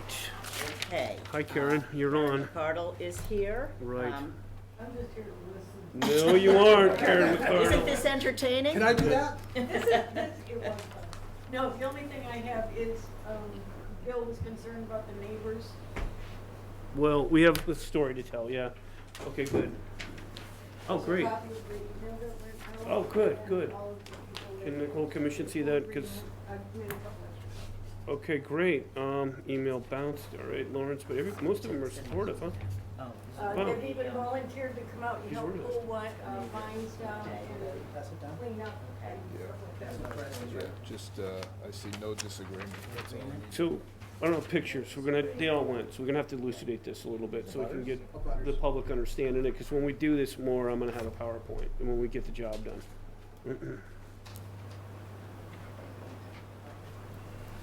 So the neighbors are, the majority are in agreement, So they're clearly. ready to have a neighborhood cookout and help clean up. And So, are they volunteers too? Because I need people, It's right? in the- Okay. it's in the I'm letter. ready, commissioners, anybody who wants to, you? So, there's 3 phases of the project, if I'm right in this. I'm okay to speak? You think Mike's okay with me speaking? Okay, so I'll try my best. We have 3 phases. We got a ground stage, we got tree removals, and then I'd like to do some tree planting also. Volunteers are heavily needed on phase 1 to clear out the lower portion of it. A lot of the trees are diseased and in rough shape. It's not like I went in to pick those 23 trees. Our rangers went in and took a look at them. And they're all either got vines on them, or I have one, I think I was out there with Joe, and it was as tall as Joe is, and it was all dead, part of it, you know? I don't know how it's still hanging up there. So these are all on the other side in the forested area too. There's a massive hole, and a wind drop will come in, and it'll blow all these trees over. They'll be the first ones to go, because they don't have a backdrop because of the road, therefore the power line's gonna come down. It's probably gonna happen. So there's a need. Second, this is rare and unusual. Karen McCardle's willing to participate and put in financial funds to match the town to do this. We haven't been successful at getting the other department, which I'm not gonna name because we have colleagues there, but we haven't been able to get them out there because of their scheduling and such. If they change their minds, we'll bring them in. But long story short, we're trying to go this alone. So after talking to Mike and Karen, we're trying to put this together. We're expanding the commission. We need the commission's permission. We need the commission's direction on the type of permit, if anything is needed out there. There may be bordering vegetated wetlands. Craig and I have looked at this, walking through. I don't know if you got over there, but you might have seen there's a lot of wet areas as well. It probably needs at least, some concerns for that and some level of permitting. An RDA or a de minimis might be an appropriate avenue. With respect to the building commissioner, he has pointed out that this is a scenic road and that the planning department and the tree warden should be involved. All right, so the tree The warden, planning department. because of the scenic road message. Okay. So I didn't know it was a scenic road. It is. Yeah. It used to be. Yeah, I mean, you wouldn't, I think scenic is a designation, like scenic river, et cetera. Okay. So, yeah, we can talk to Greg Guillemot about that, expand the team, and see what he has to offer on it. Well, specifically what's needed to protect the utilities, I Yeah. don't think they'll have any issue with that. I don't think they'll have any issue considering what they do along my street. Okay. All right, well, we will expand this to include Greg then. Okay. Glad you picked up on that one, Madam Chair. That is why you're the chair. The tree warden, we already talked to him, and he said they cannot, the tree warden is the DPW superintendent, and he's the one who told Mike and I that he cannot commit the people to this. So that's the end of that conversation there, but we will talk to the town planner. And so the applicant will be either Karen McCardle or Michael Maresco? Yeah, or both. Huh? Applicant, you'd be on the form and, but the thing is, you know what, it's a town-owned property, right? It's a town-owned property, and it's conservation land. So I know in other properties, Mike is sometimes the lead. So you can't be, unfortunately, you cannot be the applicant. It could be Mike, or I don't know how the commission gives its own permit to itself. It probably has to get support from, you know. Bill, I don't consider that. Yeah, so we can either have this, a de minimis activity for ground clearing, tree removal, chip cover, and transplanting. We can vote to approve an RDA for the ground clearing, tree removal, chip cover, and transplanting, or we can just vote to approve permission to perform the work. What is the, opinion? Anybody have a, I don't have a strong opinion, either approve the work or an RDA at the most. yeah? Anybody? 23 trees. Pardon me? 23 trees. right? Yeah. Correct, they're in pretty rough Yeah, shape. it's a significant, you know, So probably an RDA. that would be my feeling. Yeah. Okay. Sounds right. Okay. Okay, I move that we vote to approve an RDA for the ground clearing, tree removal, chip cover, and transplanting on Cornhill Lane. May I have a second? Second. Or- All in favor? Aye. Okay. And then you need the permission, which is number 2 down below. It's town-owned land. Okay, I move that we vote to approve permission to perform the work as follows: ground clearing, tree removal, chip cover, and transplanting. May I have a second? Second. All in favor?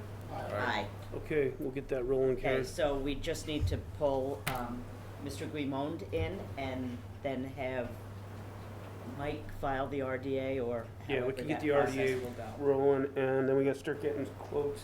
It's over 10,000, so it's gotta go to, Combi, so we gotta get somebody, and we'll need a project manager sometime, so. Can someone tell me what an RDA is? It's a type of form, permit. It's the basic. Request Town for administrator is a purchasing agent, let him worry about that. It's a request for determination of Oh, applicability regarding where the wetlands are, and, yeah. It's paperwork, but we'll get it, It's straight, it's an easy one. rolling. Okay.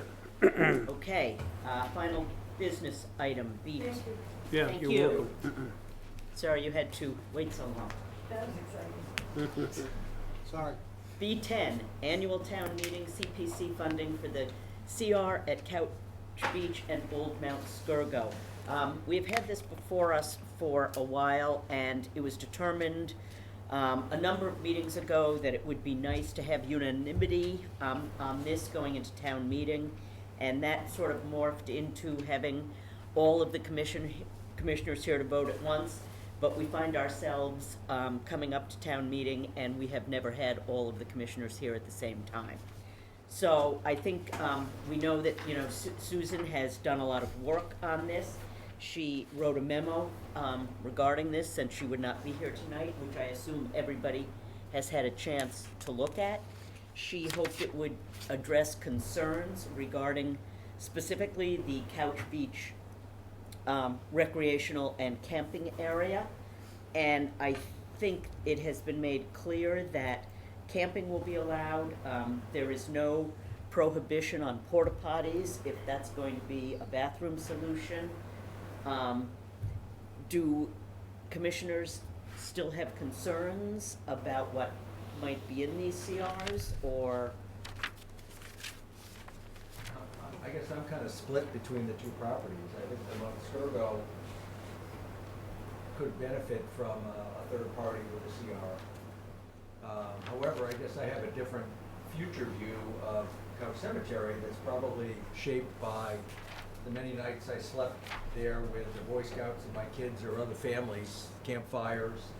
We pulled the vehicles down, we were respectful to the property, and, you know, it was a wonderful couple evenings out there, you know, building bonds with your kids and other moms and dads in town. And so my feeling, if you do a CR with a third party, you can't do anything to improve the seating around the campfire, you can't improve the campfire, you can't build a structure, maybe keep firewood. You can't do anything about the road because you can't have any cars down there. So I guess I just. No, that's not true. This is going to be written so that there will be vehicles. Excuse me, let me find this. I thought it said no For parking. maintenance, after Rick's done, I'd like to say a couple of words on this. Okay, prohibited uses and reserved rights. It says right now, prohibited uses, placing or allowing structures. Structures are defined in the conservation restriction and do not include tents. This will be amended in the next draft. No, porta potties are not listed as prohibited. And language addressing vehicular access will need to be addressed in the next draft. Nothing that you just referenced with respect to couch will change under the conservation restriction, the way it will be written. Go ahead, Ed. I like Rick, it's been a while since I had been there, but I recently have been down there. And my son used to camp there, and I used to go there with my now deceased wife before, and I took my boat there. And it is a very special place, and like many special places, it gets overused, and it gets abused. And I do think we should promote camping for what it's intended, to enjoy the scenery and stuff down there, and appreciate the natural history of where it is. But I think we need to limit the amount of campsites. We need to limit where they are.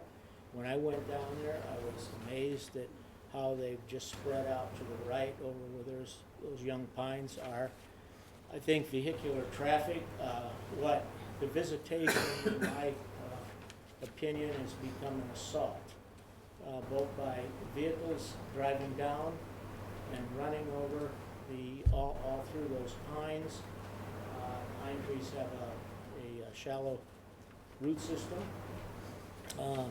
The access by boats, which I used to do it with my boat, there's a lot of erosion there, and great places like great national parks and state parks the use has to be limited to some extent. And so I feel that to protect this resource, there has to be some kind of restrictions. I do think we need to protect the ability to camp there and enjoy it, but it's become a party site. When I was there, there was a huge bag hung from a tree, filled, and I've said this, I think before, it was filled with beer bottles and beer cans mostly, 90-some%.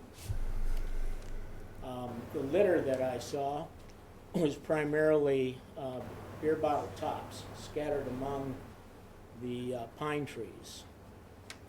And it's become a party site. That's what really is happening. And I was quite disturbed when I went there because I hadn't been there in a number of years. So I do think whatever mechanism we use, I think we need to protect it. And at the same time, keep it so that it can be enjoyed for future generations to camp and to use it.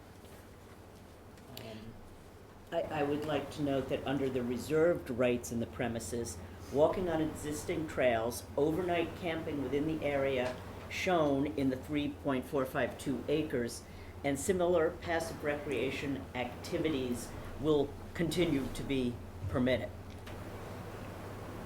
Marking, clearing, mowing, or maintaining of footpaths and woods rows existing, and the right to continue to mow and or clear the existing cleared areas will remain in effect. And I would like to point out, and this for me is a very big point, this is mitigation for the Boys and Girls Club. And when you look at the overlay of NHESP on habitat on this property, it's extensive and it's part of a much wider corridor that comes all the way up the river. And we have such a nice protected band there. I I believe the highest level of protection possible is appropriate here.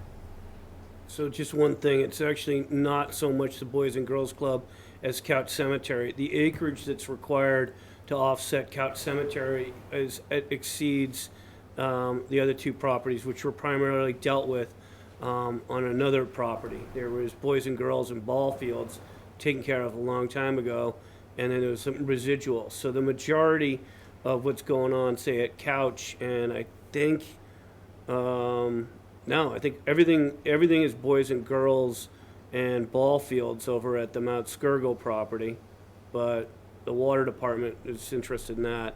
And then at Couch, it's almost all, I think it's almost all Couch Cemetery, because it's such a big impact to the turtle habitat. So you need to know that. The other thing I was going to say was this: we're just getting involved with this, and we did great things this past summer. We fixed the gate, we came up with a key system, we changed the mentality down there, and the the conservation staff totally agrees with what you're saying about the protection, but the use. And I always thought what we wanted was a wild place with order.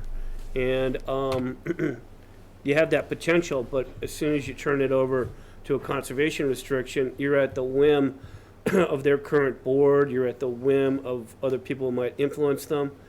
And personally, I don't think that. And if you don't have that, you're at Who's the talking whims, bird? you're at the whim of whoever's running the town at the I'll let it time. go. I'll let it go. Yeah, I was gonna say, I respect, these conservation restrictions Well, are very prescriptive, So, very prescriptive, and I will call on Mr. Finn to Can I speak to that. finish, I though? don't think a change of board at a conservation organization is gonna have an impact on any of the existing conservation before I restrictions. got cut off by Bert, I just had a little more to say. It's the second time on this topic. So I'm just trying to say this, that we have great potential here under the Article 97. Skin your teeth on that, learn the ropes, and then what you do is later on, if this really makes sense and you gotta go and put a conservation restriction, add it then. See if the Article 97 works first, and if you actually need a conservation restriction. There are places for conservation restrictions, excuse me. We'll That's all be one of the dead 30s. by the time we know whether Article 97 works or not. It's been working. That's the problem. Mr. Finn? I guess I can sit here and say comfortably that I have had as much involvement in protecting the North and South Rivers as anybody in this room. I was the first president of the North and South Rivers Watershed Association. I was the sponsor of the information that got the North and South Rivers designated as a National Natural Landmark. I served as chairman of the Rules Committee for the North and South Rivers, or the North River Commission, excuse me, to establish those rules that they run by. And I have to second very strongly the chair's point that this is mitigation.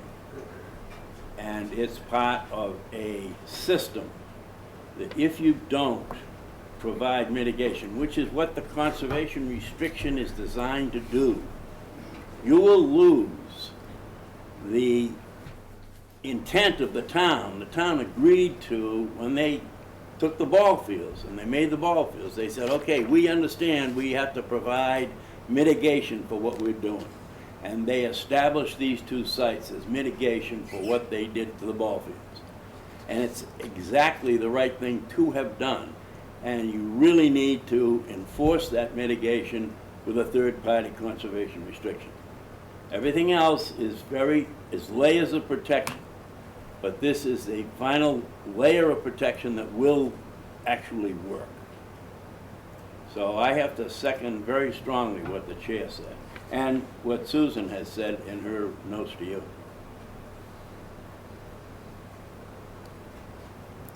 If I may? Please. I don't disagree with anything that I heard, even though some of it is conflicting. My biggest issue with this is process.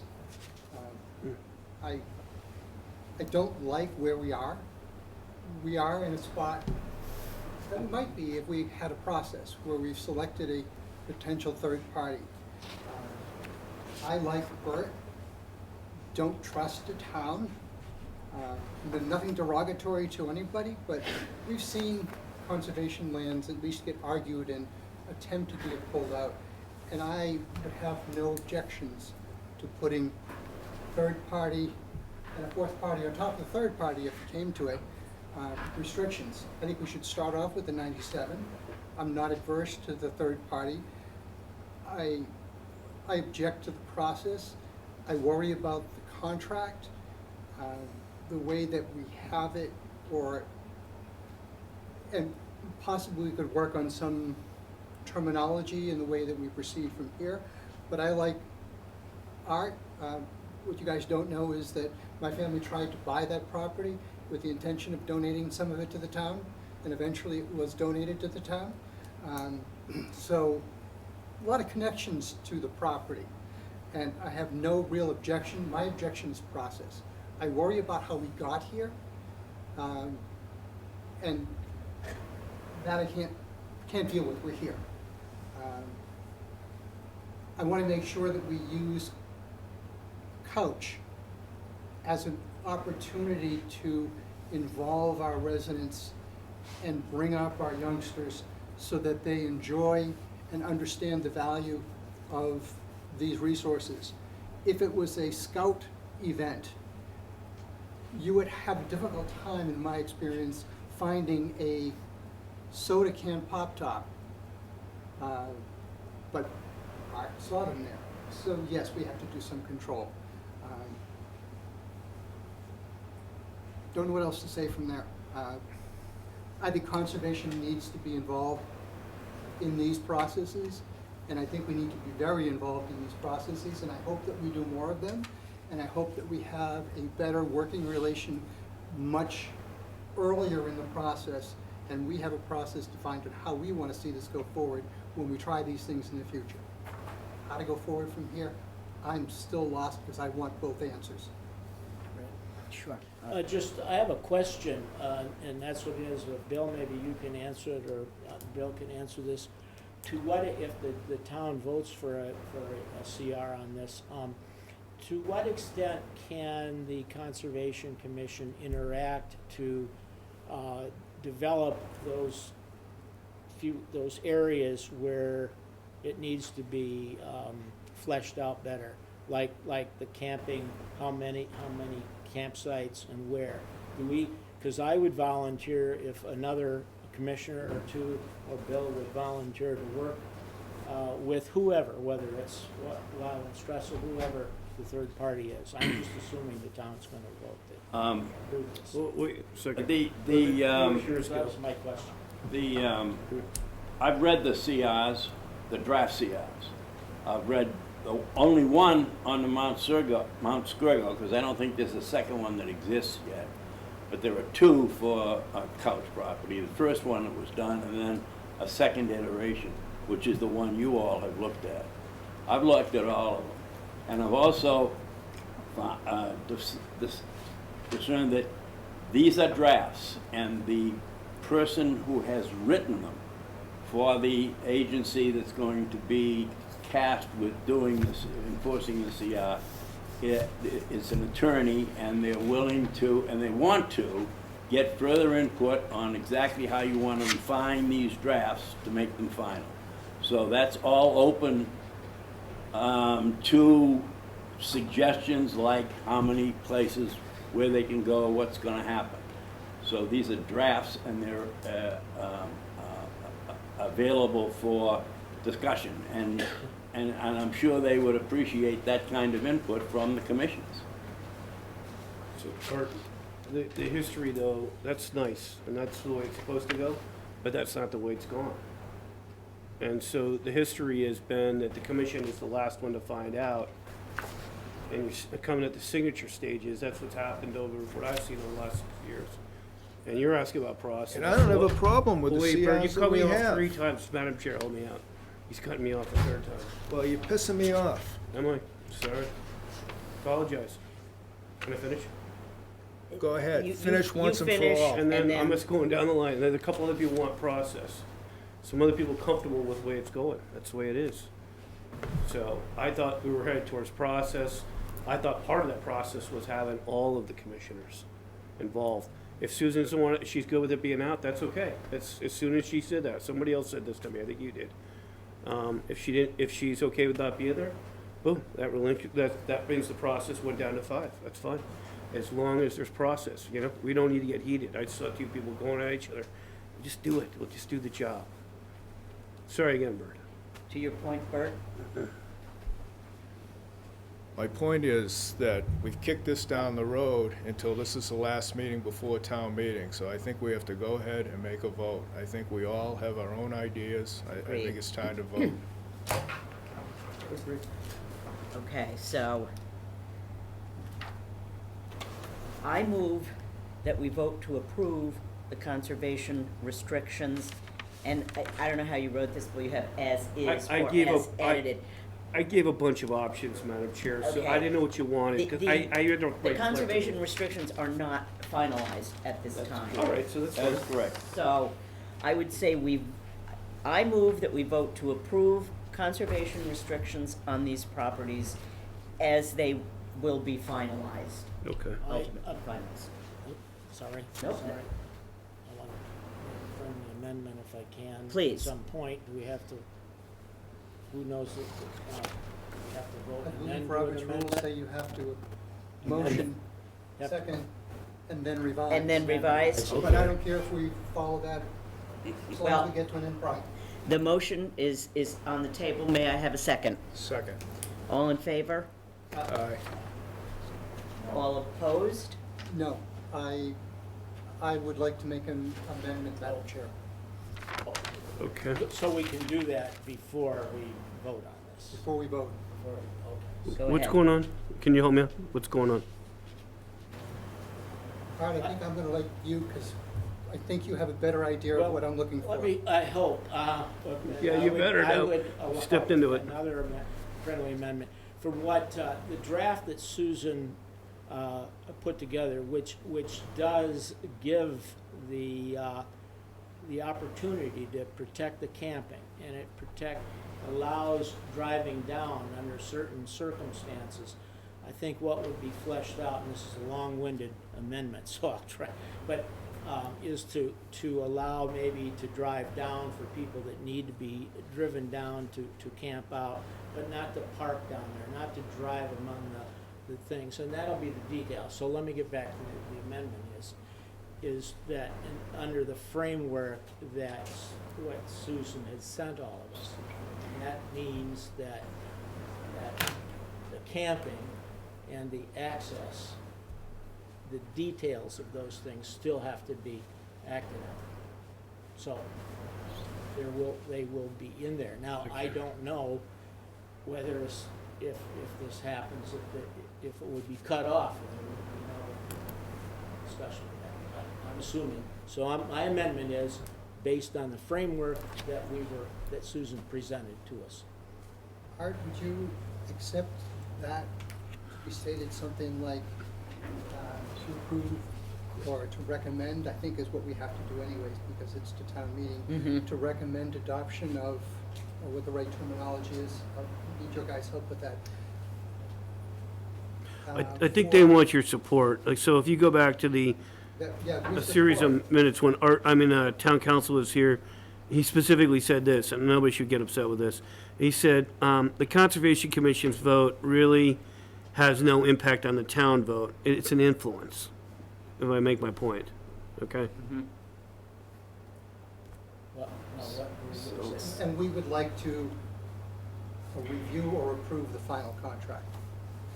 And that gives us the opportunity to, Well, I would say more than that. You wanna, We have to vote on that. you not only, you will ratify it. Madam Chairman, could I suggest something? You could vote to approve subject to amendment by the Conservation Commission. Sounds good. I'm glad I thought of it. thank you, Art. And Bill. You're welcome. Does that satisfy everyone? That'd help me, Craig, with the process. As I've said, I want both sides. Yep, And I know. This gives me both sides. Okay. So, would you restate that, Mr. Finn? Commission votes to approve the Recommendation? recommendation to town meeting. To town meeting. Approve the CR subject to amendment by the Conservation Commission. Ratification also, Bill. Because otherwise, Pardon me? if the commission amends it, then they need to also ratify it, close the loop on it. The commission can amend it with the people that are drawing up they drew up the draft. That draft is subject to amendment. What you've seen is the draft. You're voting to say to the town meeting, we support the conservation restriction draft, subject to amendment. We want to see we have some ideas about amending the conservation Subject to restriction. ratification by the commission. Amendment and ratification. Because, you see, he's got most of it, but it takes, what's happening right now, sorry, I just gotta finish this to get it done for you. You don't know who the person is writing, somebody might, but you guys all don't. And as I've said, the unit is the most important thing. When the conservation unit works together, you're pretty impressive. So, that's what I'm only saying. So the ratification is the missing part there. I don't honestly recall what the article is. I think it's to vote to fund the CR. To fund for the You can get off the So I hook think on we're that. getting way down into Yeah. the weeds here. Yeah, but somebody might, right. but somebody might perceive, and that's what happens a lot of times. Well, we were hoping that going into town meeting, having the Conservation Commission behind this would be a plus for getting that funding for these, so can I think this just, would get us there. pardon I me? think this gets us there. I think it does, Okay. so do I need to, Amendment and ratification. move that we vote on the amended ratification? Which, Do you have it? I think I have it, because Okay. he came up with some beautiful stuff. He was not going to ratification, but two commissioners were. I think two commissioners really want this done, and one's got some great ideas. Keep them to yourself for a while, okay? Vote to approve the conservation restrictions, subject to amendment and ratification by the Conservation Commission. well, vote to approve the conservation restrictions, we have to get the town meeting. All right.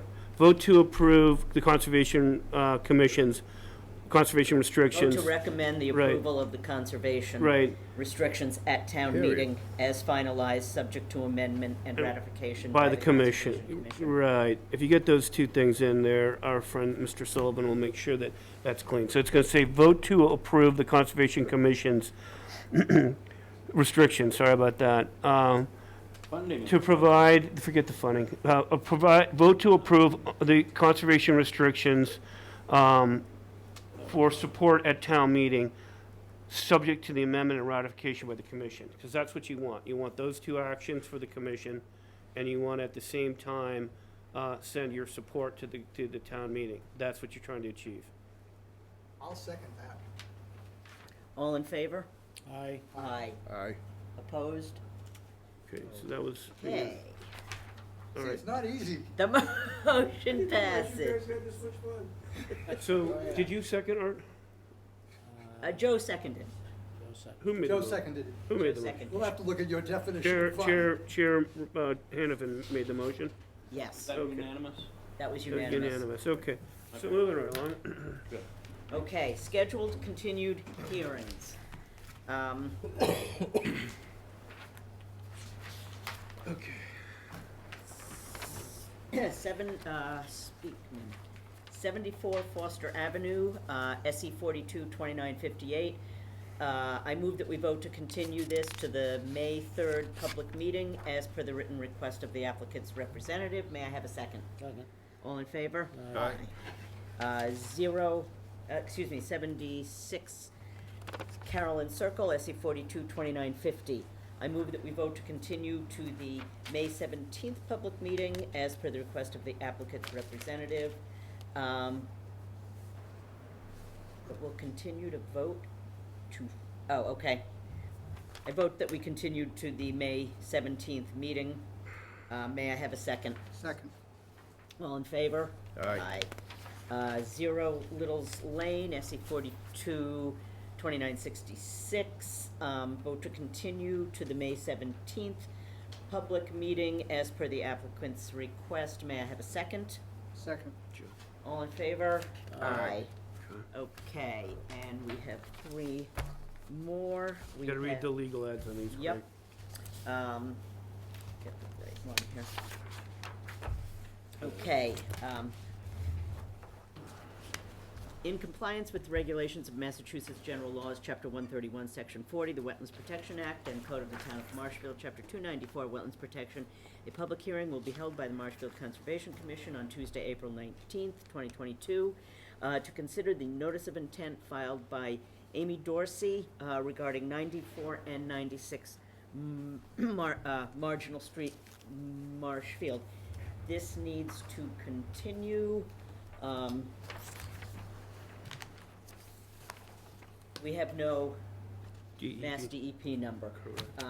I vote that we continue to May 3rd. I move that we vote to continue to May 3rd, 2022. May I have a second? Second. All in favor? Aye. Yeah, it's done. 106 Preston Terrace. In compliance with the regulations of Massachusetts General Laws, Chapter 131, Section 40, the Wetlands Protection Act, and Code of the Town of Marshfield, Chapter 294, Wetlands Protection, a public hearing will be held by the Marshfield Conservation Commission on Tuesday, April 19th, 2022, to consider the notice of intent filed by Francis and Susan White of 106 Preston Terrace. I move that we vote to continue this to the May 3rd, 2022 meeting. May I have a second? Second? All in favor? Aye. And lastly, 24 Adelaide Way, in compliance with the regulations of Massachusetts General Laws, Chapter 131, Section 40, the Wetlands Protection Act, and Code of the Town of Marshfield, Chapter 294, Wetlands Protection, a public hearing will be held by the Marshfield Conservation Commission on Tuesday, April 19th, 2022, to consider the notice of intent filed by Spectrum Homes, 115 Center Road, regarding the lot at Lot 14 at Adelaide Way. I move that we vote to continue this to the May 3rd, 2022 meeting. May I have a second? Second. Joe, All in favor? Aye. having fire. All right. Okay. So now we got a real one. Okay, now we have, Deegan, Egan? 27A, Yeah, right. and I will be recusing. Okay. Uh-oh. I don't think I wrote that one up. This one's easy. This is a Rick. Open it. Now, we hadn't opened this before, Bill? We had actually opened this one before, Mr. Chairman, so bear with me as I go and dial in on that for you. Isn't the this legal just ad an should have amended order of conditions, or is it an Correct. RDA? This is an amended, or request for amended order of conditions. Okay. And we were not able to have the meeting, I believe, last time, because we were down to 4 commissioners, I believe.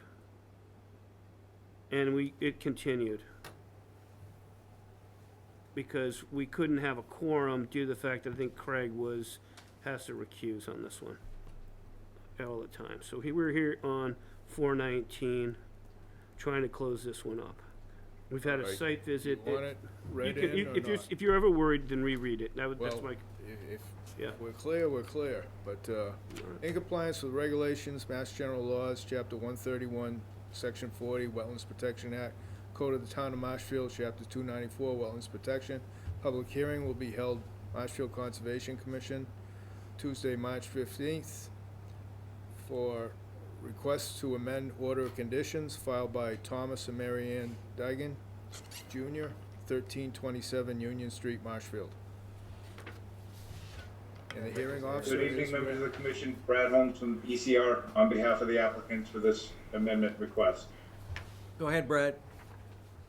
Thank you.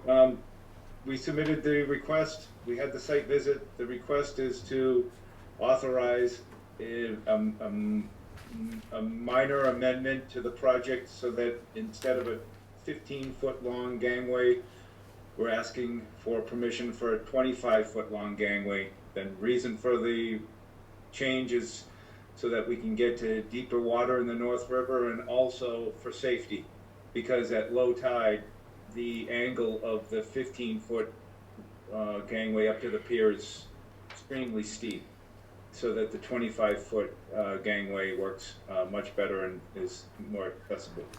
There aren't any other changes to the project other than the request to amend for that modification for the size of the gangway. Okay, thank you, Brad. As hearing officer, we did have a very quick site visit at 1327 Union Street. And, you know, I could validate the fact that because the steepness of the old ramp was pretty severe, and the Digans are getting older, and the fact that the landward corners of the float at mean low water were bumping on the bottom, they decided to go forward, extend the gangway such that they could eliminate and remedy both of those issues. So, very straightforward change, amendment to the order of conditions. Bill, do you have comments? No, I think we noticed a certain amount of salt marsh deterioration over there. I think our new regs have up to 4-to-1, Brad. The hearing officer did not want to go there on that, felt it would rejuvenate, but we'll be keeping an eye on it, and, you know, that's that. All right. Questions, comments from the commissioners? Did the harbor master weigh in on it? Because Yeah. it is going further out into the channel, right? Yep. Officer DeMayo was there, and the river is quite wide at that point. I don't remember what the dimensions were, but there's plenty of water. It will not impede navigation or become a hazard to safety out there. I mean, Mike was a little upset that this didn't get caught in the first round. So he was a little grumpy about that, but he was on board with it. Agreed. I was there. Brad, is grumpy the right term? Yeah, I don't think he had his cup of coffee yet. It was earlier in the morning. Very diplomatic, Brad, thank you. Always the diplomat, Brad. Any other questions, comments? None here. All right. What about the public? Anyone from the public want to speak to this project? Anybody in the room? Anybody on Zoom call? Okay. Then I make a motion that we close the hearing and approve the amended order of conditions. Do I have a second? Second. All in favor? Aye. Okay. 500 or 400. That's a 400. And Brad, the standard conditions will hold from the original orders, we'll carry them through. And the only thing that changes and the only thing that's up for the appeal process is the minor changes, which probably is not an issue, but just letting you know. Okay. Thank you. Craig returns to the meeting. Back, okay. CH returns to meeting. Next up, okay, new hearing. I will read the legal ad. In compliance with the regulations of the Massachusetts General Laws, Chapter 131, Section 40, the Wetlands Protection Act, and Code of the Town of Marshfield, Chapter 294, Wetlands Protection. Public hearing will be held by the Marshfield Conservation Commission on Tuesday, April 19th, 2022, to consider the after-the-fact request for determination of applicability filed by Elaine and Carl Smith, 10 Stony Brook Road. And the hearing officer is Rick. Rick. All right, Rick, here you go.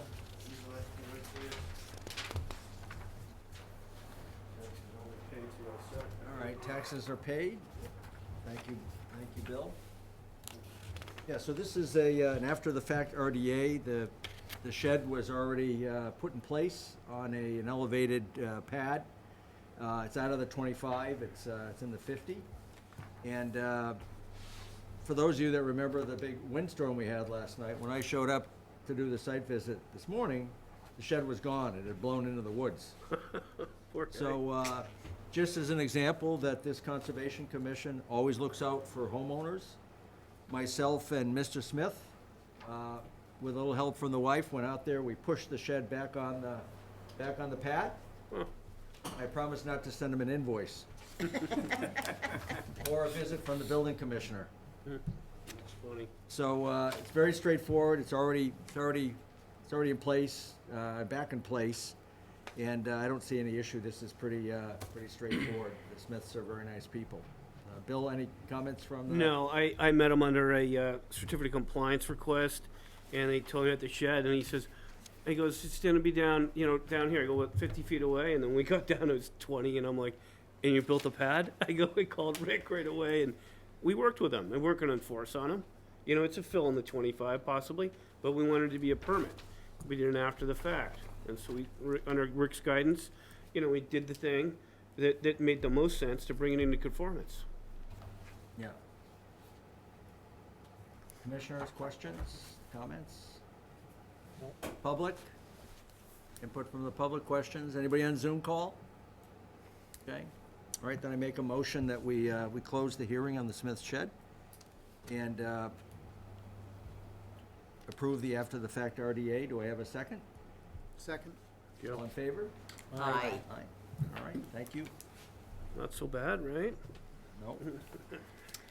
Okay, next up is a Good, yeah. hearing. I will read the legal ad. In compliance with the regulations of in compliance with the regulations of Massachusetts General Laws, Chapter 131, Section 40, the Wetlands Protection Act, and Code of the Town of Marshfield, Chapter 294, Wetlands Protection, a public hearing will be held by the Marshfield Conservation Commission on Tuesday, April 19th at 6:30 to consider the request for determination of applicability filed by Lauren Hood at 78 Edward Road. And that was Susan who is taking that hearing. It's up to you, Madam Chair. It's pretty straightforward. It is a fence installation down on Edwards Road. And it's a pretty, I think the write-up is pretty self-explanatory. There was a permit back in the day, and there's a wetlands behind the property. So it has an open back of a house. And actually, Mike went out and did the site visit today to take a little pressure off, so that was appreciated. And do you have any comments, Mike? Yes, the site visit went well, fairly straightforward. As you can see, the 6 feet tall vinyl fencing on each side of the home and a 4 foot tall picket fence in the front of the home. You may want to consider implementing conservation markers at the rear of the property, at the end of the 2 6 foot tall segments, and in the middle to prevent the dumping of green waste in the future. Other than that, it was fairly straightforward, yes. Okay. Is there anyone here regarding this matter, or? Nope. Yeah, this is Lauren Hood. I'm on the line. Oh, hi, Can you hear me? okay. Hi, Lauren. Welcome. Hello. What's your address? I know it's obvious, but we're supposed to ask. I live at 78 Edward Road. Thank you for being open meeting compliant. Okay, I'll just take this one. So, any comments from commissioners? No. No. Space under the fence, is there one to allow critters? Bill. Well, do it's we need- open Yeah, what'll happen is this, Spacing? Lauren, we probably will go over this with you a little bit more, but typically 6 inches is required underneath. You do have the open one, the face there that goes into the wooded area to the rear of the property. So you could argue maybe that's giving you everything you need, but you could always kind of, if you're willing, put up 6 inches, that would be good, off the ground. Yeah, that's no issue for me. All right, so special conditions shall include 6 inch gap under the fence.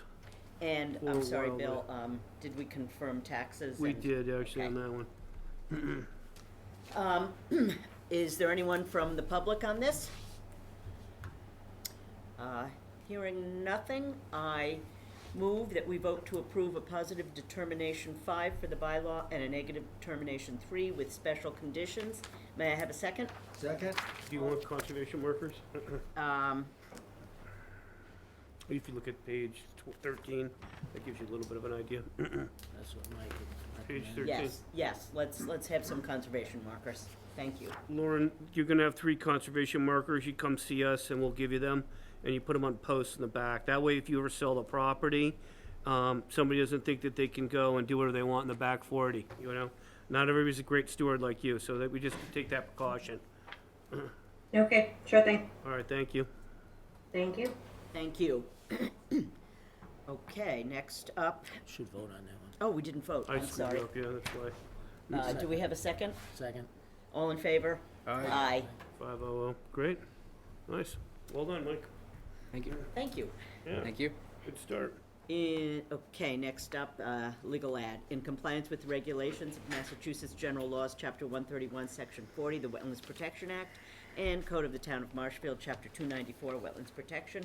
A public hearing will be held by the Marshfield Conservation Commission on Tuesday, April 19th, 2022, to consider the request for determination of applicability by Nicholas Lang at 32 Hanley Court in Marshfield, and the hearing officer is Vice Chair O'Donnell. Okay, Bill, confirm abutters and legal ad? Is this an RDA or is this I mean, NOI? taxes. Yeah, and, taxes are all set, Bert. Okay, Mr. Lang, are you here? I can give you a rundown on this. I probably wasn't clear with him. I met with him twice. He's out on Hanley Court, which has a wetland that creates a 100-foot buffer into across the road, Hanley. So he's got jurisdictional boundaries and almost everything he's doing there. He wanted to pave his driveway, and he wanted to expand it a little bit, and the trees are in the way. One of them is a bit diseased. I think I had pictures of it somewhere. I could show that to you. Let me see if I was good enough to download it. Maybe I didn't. Hanley Court, bear with me. No pictures, great. I took them, and there was another wetland that was, previously flagged under another property down at the end of Hanley Court. And so we're pretty familiar with this area, and he's in the floodplain also. So we should check Andrew's comments and see if he's got anything on that. 32 Langley. I think he had nothing. Yeah, he didn't have any comments on that one. So it's pretty straightforward. He's taking 3 trees down. He's going to put in a little more paved area, and he's going to finish the road condition right now, which is sort of a road base, and that's what it comes down to. Yeah, I took a look there today. It's pretty straightforward. It abuts conservation land. Do you want to put any markers? Yeah, we can. We'd have to have him find it. I had a little bit of a tough time finding where the conservation post. He said there was a post that he had seen. He was familiar with it. We could do. Oh, there's already one there? No, what I mean by that is it's a concrete concrete boundary marker, and why not maybe use the wetlands instead, Bert, because having him find the green and white location perfectly might be troublesome, and he needs a surveyor. But we could probably have him put 3 conservation markers along the area he's cutting at the edge of the driveway, so that we don't go any further. Maybe that's the way to go. If he's agreeable to that. If he doesn't, come back and... He's been pretty good overall. Let me see if I've got a site plan for him that could help you make sense of this thing. We can cruise through it. All right, so I want to go share, and I want to see if I can share this old Davis plan. This is a 94 plan. Should come up any minute now. Okay, so here's Warren and here's Hanley. So to Bert's point, see, Warren is here. It's an unpaved road. It's an incomplete, unfinished road. And so he wants to cut the trees along in here, and you have conservation right here next door to it, okay? And then we have a permit over this way from a prior permitted, prior entity. So, I could see maybe putting the conservation markers right along here, Bert. I'm just hovering in here, where he's gonna work. He has a lot of wetlands back here, and I've talked to him about using coir logs here, because he wants to do something. I said, if you do a fill, that's not the same as if you use coir logs and you do a planting program. And so maybe we'll see him again. So on in that. other words, he's coming back for that, right? Maybe, you know what I mean? But we could pick up 3 conservation markers. The neighbor on the opposite side of the Concom land has got conservation markers, so we could be good with that and keep adding them in there. These things add value. So I could tell him commission approved with 3 markers. He'd probably be amenable. Sounds good to me. Any discussion, other commissioners? No, I'm fine. Anybody from the public on this matter?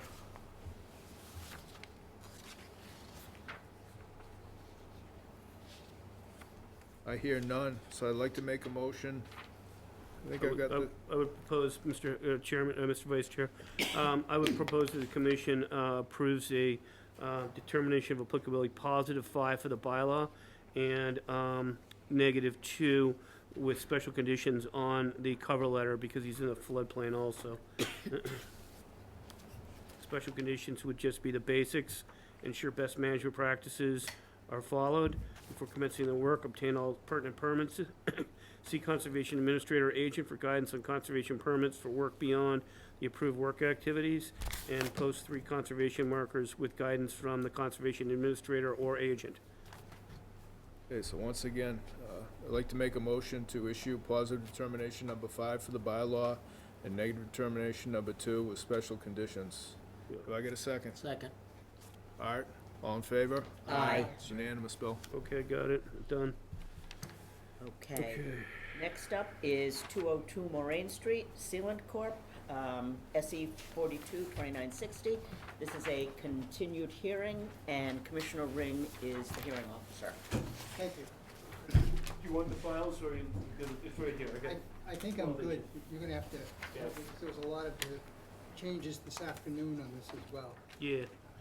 Gabe's familiar with that, but he's here. Gabe, you're able to help us guide us through this? Yeah, I think I can. I hope you can. Yeah. So Mr. Sealand is also in the call. And could you put the PDF, or should I set up? If you've got something going, that'd be great.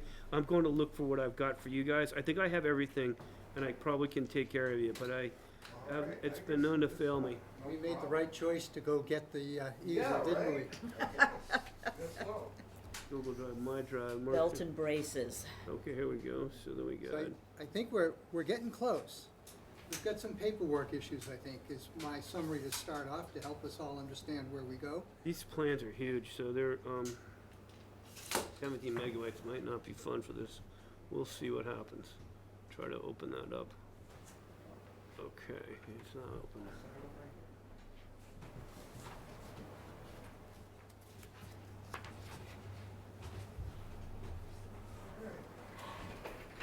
Everyone see this? Yep. Yep. Let's see, it's black and white.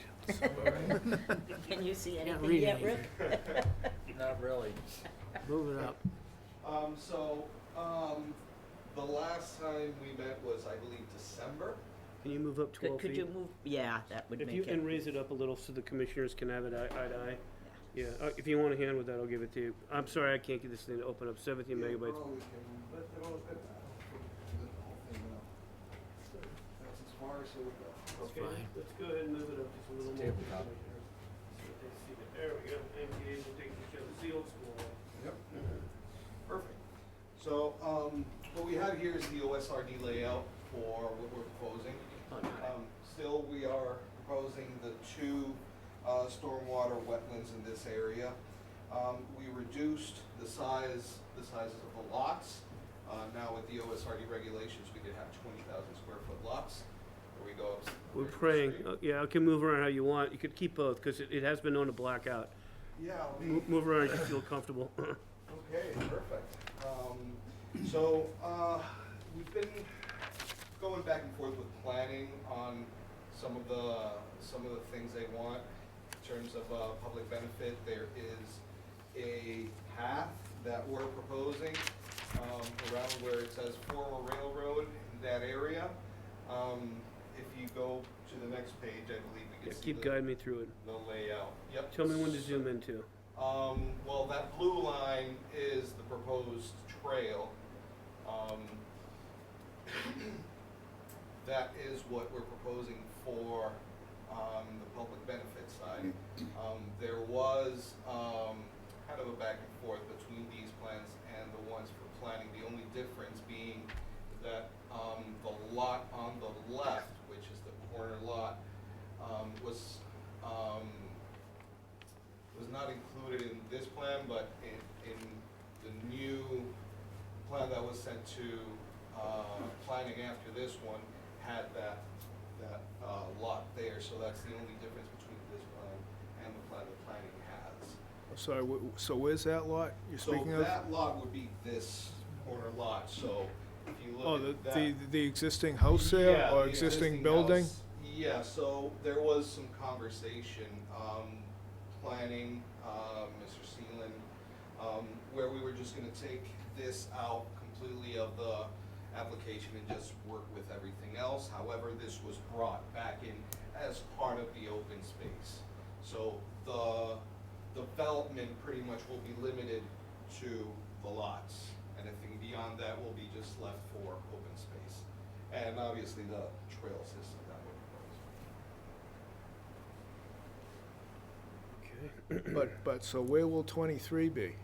Show us, where, isn't it over here? Yeah, yeah, no, it Oh, will stay. I know where the house is, but what is the lot size gonna be? No, the lot size won't change.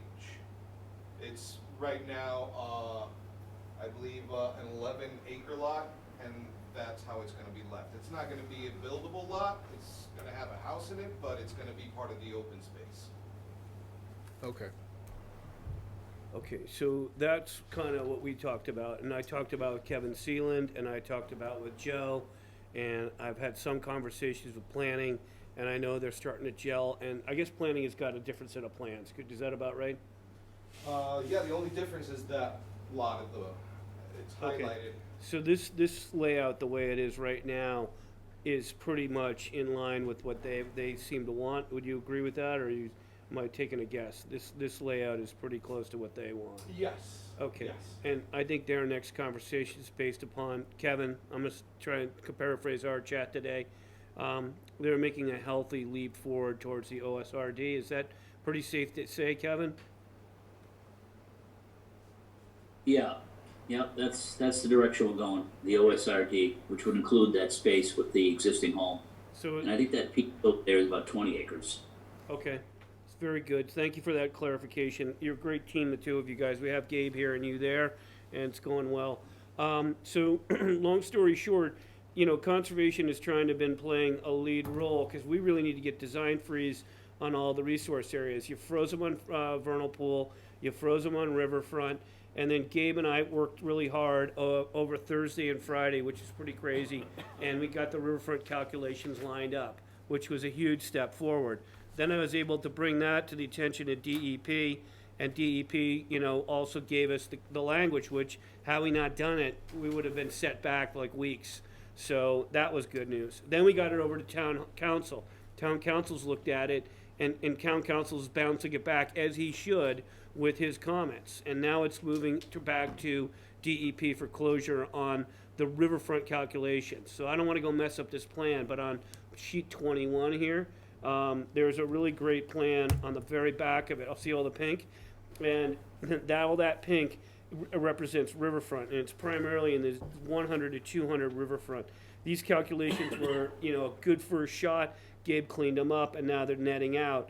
And you're basically looking at these pink areas here, 100 to 200, netting out to 4.5% of the total riverfront on the property. The DEP will allow you up to 10%. You can see that that's way under. That's I'll blow you away with the numbers because I'm good at this. 310 CMR, 10.58, 4C, 2C6, I think it is. I think I got it. And so that's where all this comes from. So for them to move forward and get the design freeze with Concom, we had to do all this work.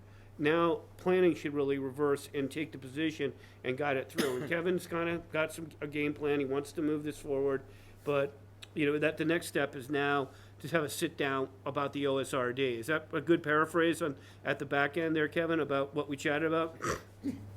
Yes, yeah, that's what we've got to do. Pin that down, find out who's getting, I mean, I don't know if I'm going to grant it to the town, give it to the homeowner. There's three choices: homeowners association, town, or a nonprofit like Wildlands Trust. Yeah. So that's a separate deed restriction. There's two. There's the riverfront one under the 310 CMR 1058, no more numbers. That's one that has to be processed because this, as planning pointed out, really is wisely, each one of these represents 5 property owners to get us to the 31,000 riverfront at 4.5%. So they need deed restrictions on their property so that they don't exceed that. If they do, then we have that tool in place. The open space then becomes an Article 97 capacity, a conservation restriction, or like give it to another party, as Kevin was saying, to sort of fulfill that set aside, which was planning was also looking for.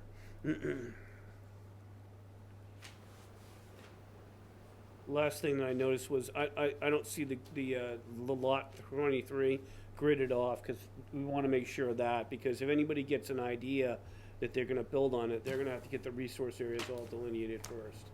So that's one thing we can get on the sheets at some point, so, in the final set, that's an easy thing to fix, though. Yeah. Turn on the grid, you know? Now, where's that gonna be, Bill? Okay, I'm going to page 1, Gabe, and then you walk You me can through. just point it out, Gabe, on there. So it would be, Okay. Okay. so that was the area that was not delineated, pretty much we delineated the area that was gonna be working on. But as Bill was saying, we would need to be clear that this area hasn't been delineated for any future development that might go to that area. So that's, just have that match in there with the information. So Gabe has been really instrumental on getting these pieces of the puzzle coming together. I've been really instrumental. I'm giving him hardship, so you're not feeling it, Kevin. He's getting it done, though, for you. So I've been giving him, additional information requests, shall we call them, and after the first round, they're never fun. So I felt, as I told you, Kevin, that you and Gabe needed to come here to talk to the commission so we can move this forward even more. I think there's other topics to vet out, but I will stand down, of course. So one of the things that we early on proposed, and we have had past experiences over a Concom-related bond to ensure that we deliver on these pieces. And personally, I have no concerns that this particular project is going to deliver because they've been wonderful to work with. However, our obligation is to the town and to the future homeowners. And so we would need to, I think, follow through on our proposal. Maybe we do something in a tiered fashion where we ask for an amount of money, and then as the project progresses, we return certain amounts of money, so that a little bit of give and take, kind of recognizing this particular applicant's work with us, instead of holding the money until the end like some places might do. That might be fair if fellow commissioners are willing. I think we do need to come to a point where we standardize on drawings, so that we're all not seeing different drawings and questioning pieces when we're trying to work with different departments. I do believe that's important. And I don't know how you resolve it. One of the things that came across as important to me is the applicant chose to treat this area as riverfront. And I want to make sure that we're clear that they chose to treat it as riverfront, but we did not specifically address the question. And they've been wonderful trying to do all the pieces that go with that, and I think it would be reasonable to reflect that give and take with them if you have that opportunity. I don't know how to do that, and so maybe that's part of the discussion that we have on how we can go forward with this. There were a couple of other things here. Comment, Well, Joe? as far as the bond goes, I mean, now the planning board will be requiring 17. some sort of bond. We generally work it out with lots held in lieu of, at least at the beginning of construction. And then as they release the lots, construction's completed. Sometimes that can be combined also with some cash bond or a surety with it, with an insurance company. But I could talk to Bill about that.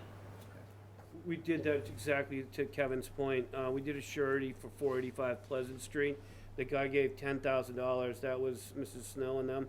And so the predecessor was Portland Diamond Development, and he volunteered it. He goes, I want this to go right. And guess what? That planting plan just was a killer. So, we gave him, we scaled it back, and he asked for all of it, and I said, no, you're gonna get 7,500. That's how we structured it. So then next thing he said, I want it all. I said, we'll give it we'll give it 2,000 till we were done. And it was fair. It was a scaled way, and it worked out. And he, later on, he said that was a reasonable approach, So we're trying to do something similar with you, Kevin. Yeah, his Yeah, was, that was a one lot situation. I know what planning is running into now is some of these subdivisions that have taken, 10 years to develop. The bond that was set aside, at that time, now it's not enough to cover the work. Yeah. So I almost like the idea of holding lots back more.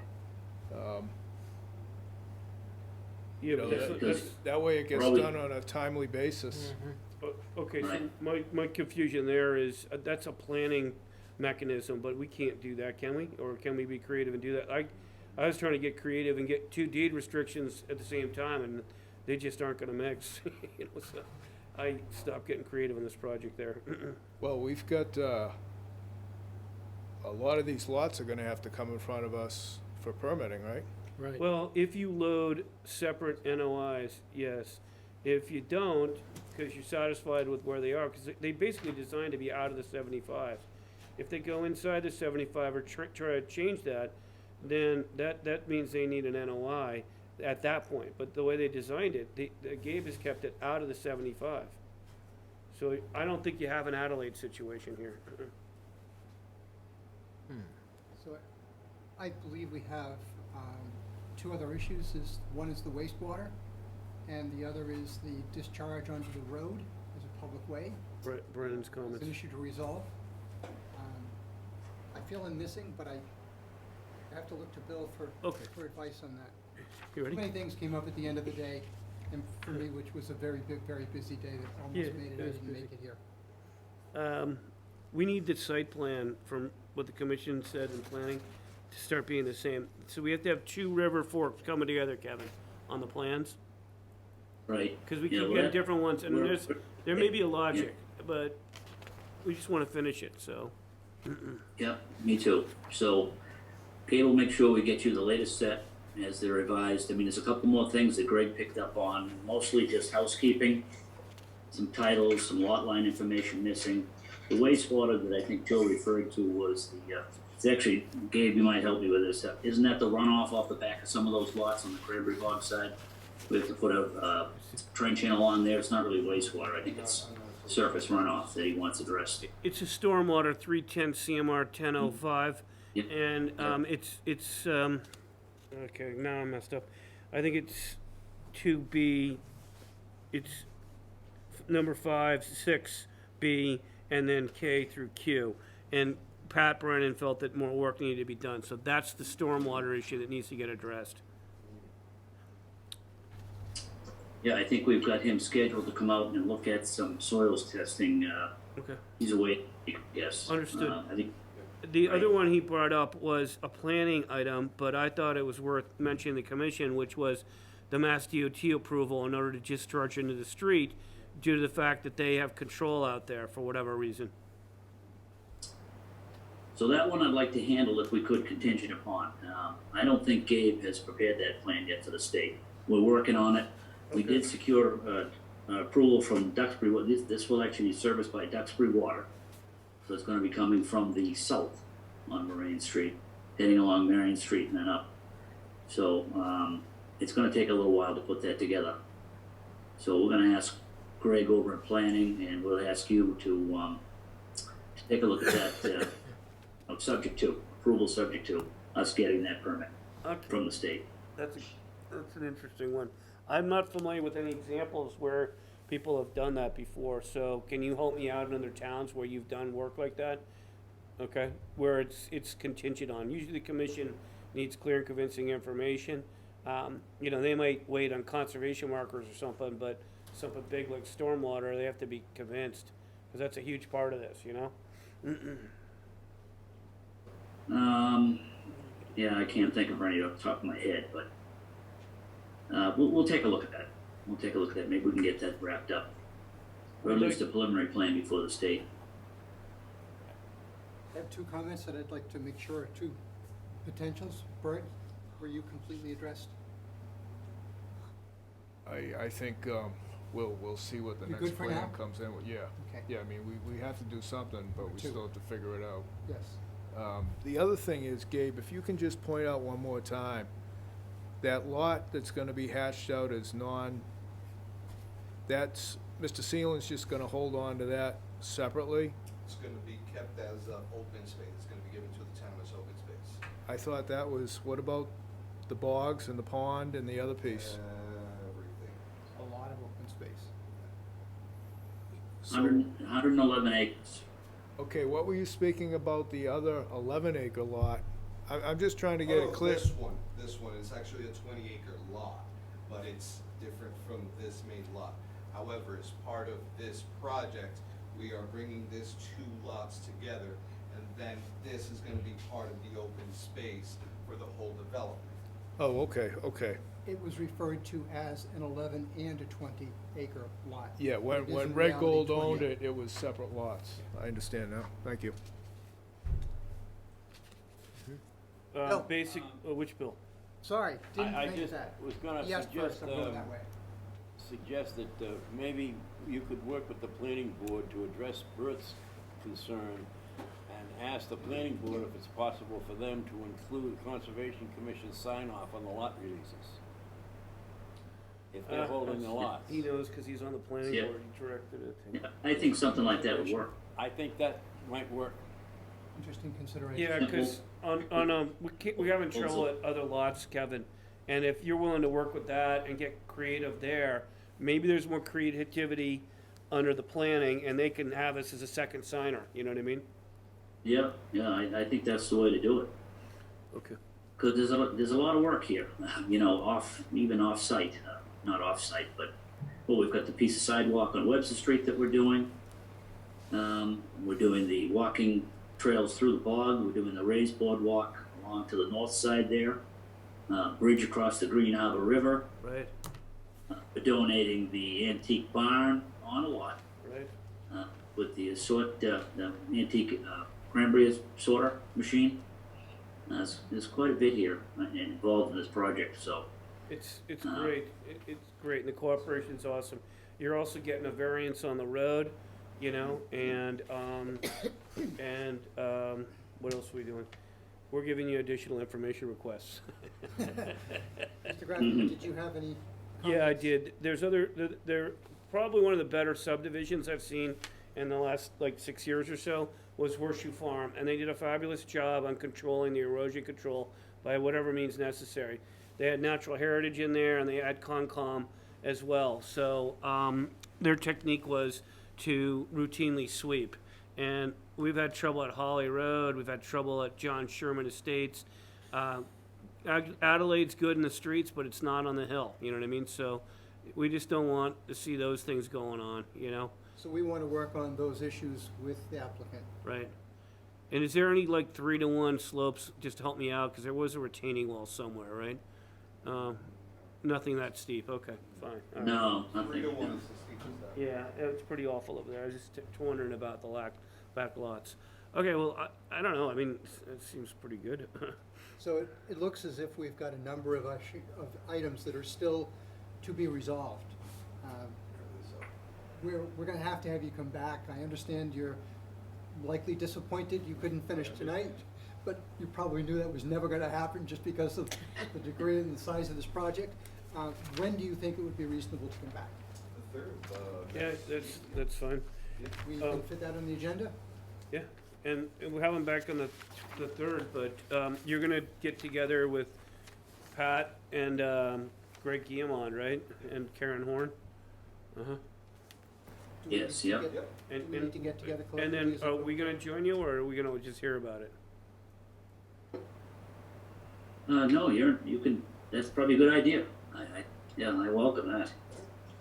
Okay.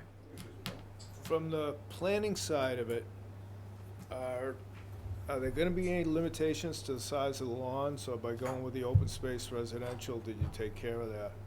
For the water protection district? We're looking into the nitrogen loading, which that would be the only thing that would limit us as Yeah. far as a lawn area that we could have per lot.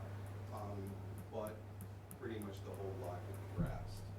And how about, from conservation, how about the 50-foot setback? Is there much of that within the lots, or is all that? No, most of the lots are outside the buffer lines. Yeah, there are some buffer here, but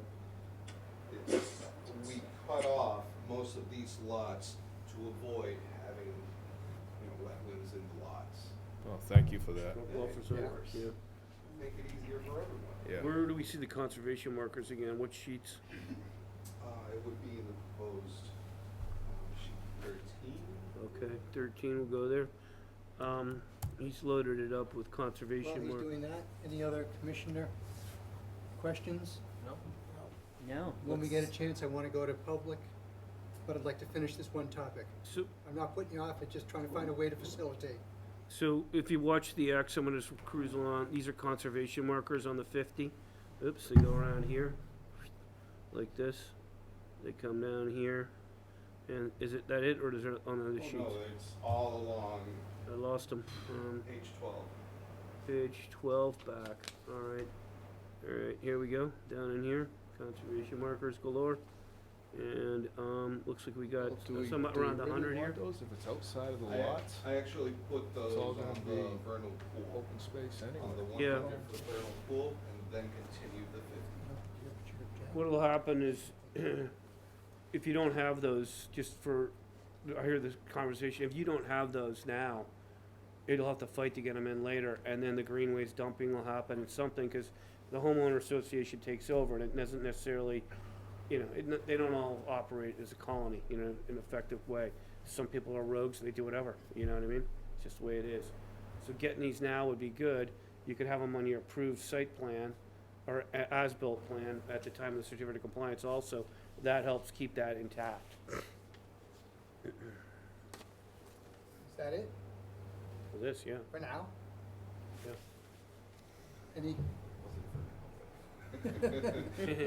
Any closing remarks? Pending the public member comment that requires one. No, working with you guys has been great. It has been great working with Mr. Raymond and Mr. Graffin, and I'm ready to hear what the public has to say. Thank you, we don't hear that very often. Certainly If not ever. tonight. You make some It is people your laugh turn today, now. Kevin. My name's Rick Sullivan, and I'm from What's your address? 236 Moraine Street. There you go. You know that by heart. We do now, yeah. I just have a couple of questions with respect to the open space. Yes. It's delineated on the sheet here, the first sheet. And with respect to the open space, it's my understanding that that is going to be conveyed to the town or an or the HOA or a nonprofit. Is that your statement? It'll be, the open space would be for the town. Now, the operation of the bog is going to be different. Okay, so the open space will go, is going to be. It's going to be open space. To the town under the care and custody of the Conservation Commission? That I don't know. If planning takes it over or conservation, I don't think. I mean, if we put a conservation restriction on it, but That was my that's the case. follow-up. So there's three ways that Kevin talked about. You can go the conservation restriction with the third party, okay? You can go with Article 97, I think, on this case, which would be to hand it off to the care and custody of the Conservation Commission. And then that also has power of its own right. And then Kevin was talking about maybe giving it to somebody else, and then they manage it as open space. I don't understand that one. Okay, so if it's given to somebody else and managed as open space, there would still be a conservation restriction? I don't know that. I'm sorry? The guy here- I think what he was saying was there were three choices. One is to give it to the town, which would be to the Conservation Commission ultimately. The other one would be, a second choice would be to give it to an organization with a conservation restriction, and they would enforce the conservation restriction, which would be a third party, which is something we discussed earlier tonight. And the last option would be to give it to a homeowners association, which would be under the care and custody of the people that own the lots. I think those are the three things that he mentioned. So under those circumstances, and if you will, the third option, go to the homeowners association, would they have the ability to do any further development on those areas that are currently delineated as open space? I'm not talking about the bogs, I'm just talking about the land around bogs, specifically the land abutting my house. So, I would say planning has that answer, you know? It might depend on the charter of the homeowners association, if it got to that point. It would depend on how that homeowners association charter was written, how the open space was to be managed, if it went that way. Is there any indication as to when that decision might be made, which may have been time As of right now, it's still under discussion. Thank you. Thank you. I cannot see outside on Zoom. Are there any comments from Zoom world?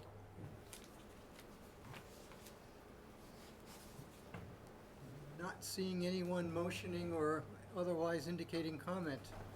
I'm going to go back to commissioner discussion. Will we entertain a motion to continue to May 3rd? Yes, Believe that, I'm going to call that Rick's second. you can. All those in favor? Aye. Aye. Aye. I believe that carries 5-0. Okay, so JR and then Thank you. PC. Thank you very much. Nice job Thank there, you. gents. Thank you. Sorry you had to Thank you. wait so long. Yep. No, it was fun today. At least it was entertaining. Oh, yeah, lots of fun. As I said earlier, we're gonna have to look at your definition of fun. No. Yep. But that comment wasn't aimed at you at the time I made it. I got it.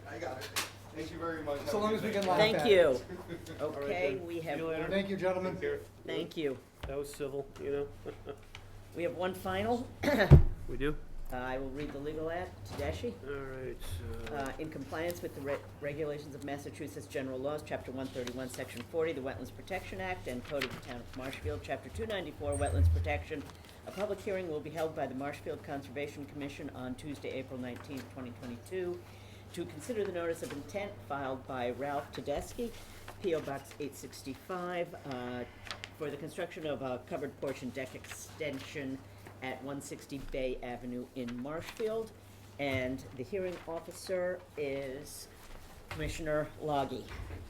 Taxes paid, butters notified, Yeah, I'd love everything. to Is see there someone here to present this project? I think Paul Lauterbach from the, Paul? from Merrill is here. Okay. And, I'm here, hello. Fortune debt, yes, go right ahead. so we gotta go, who's all the other players? Are they here with you too, Paul? Yeah, Jeffrey DeLisi from Warrenburg, DeLisi and Harris, and Okay. Deb Keller from our Merrill Engineers and Land Surveyors are here. Hello, members of the Conservation Commission. I'll give you a quick few-minute overview of the project. Okay. If I could share the screen. Let's see. Sure, give it a sec here. Let me figure out how to do that. I've been having success on my own here today. So go ahead. It'd be good to have somebody else driving. Okay, Paul, coming your way. There it is. Let's see.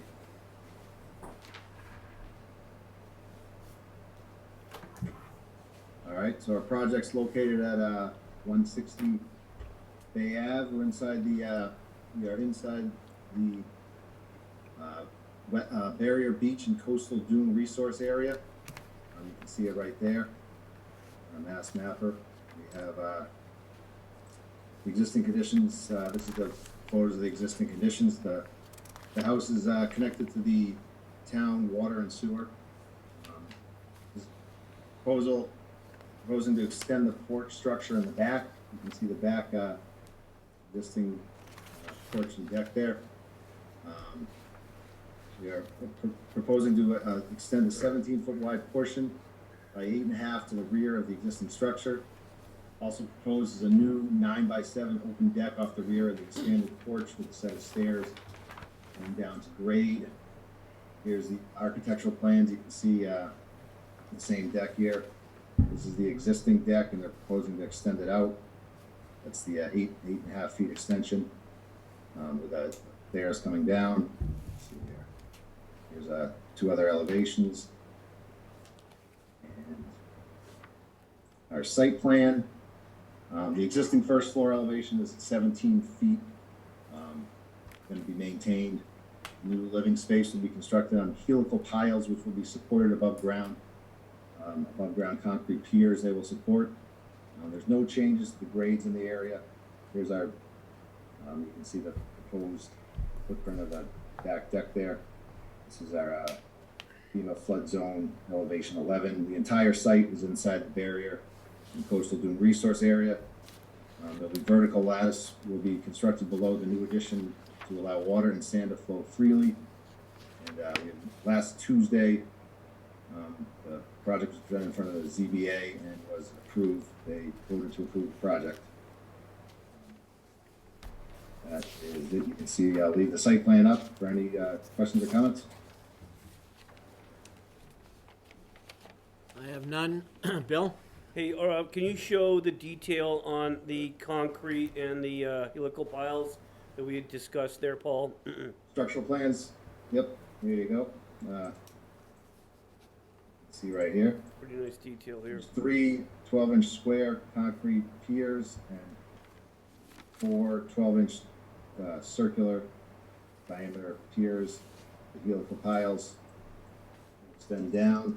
The structural engineer's specifications on how they will be installed. There's the sections.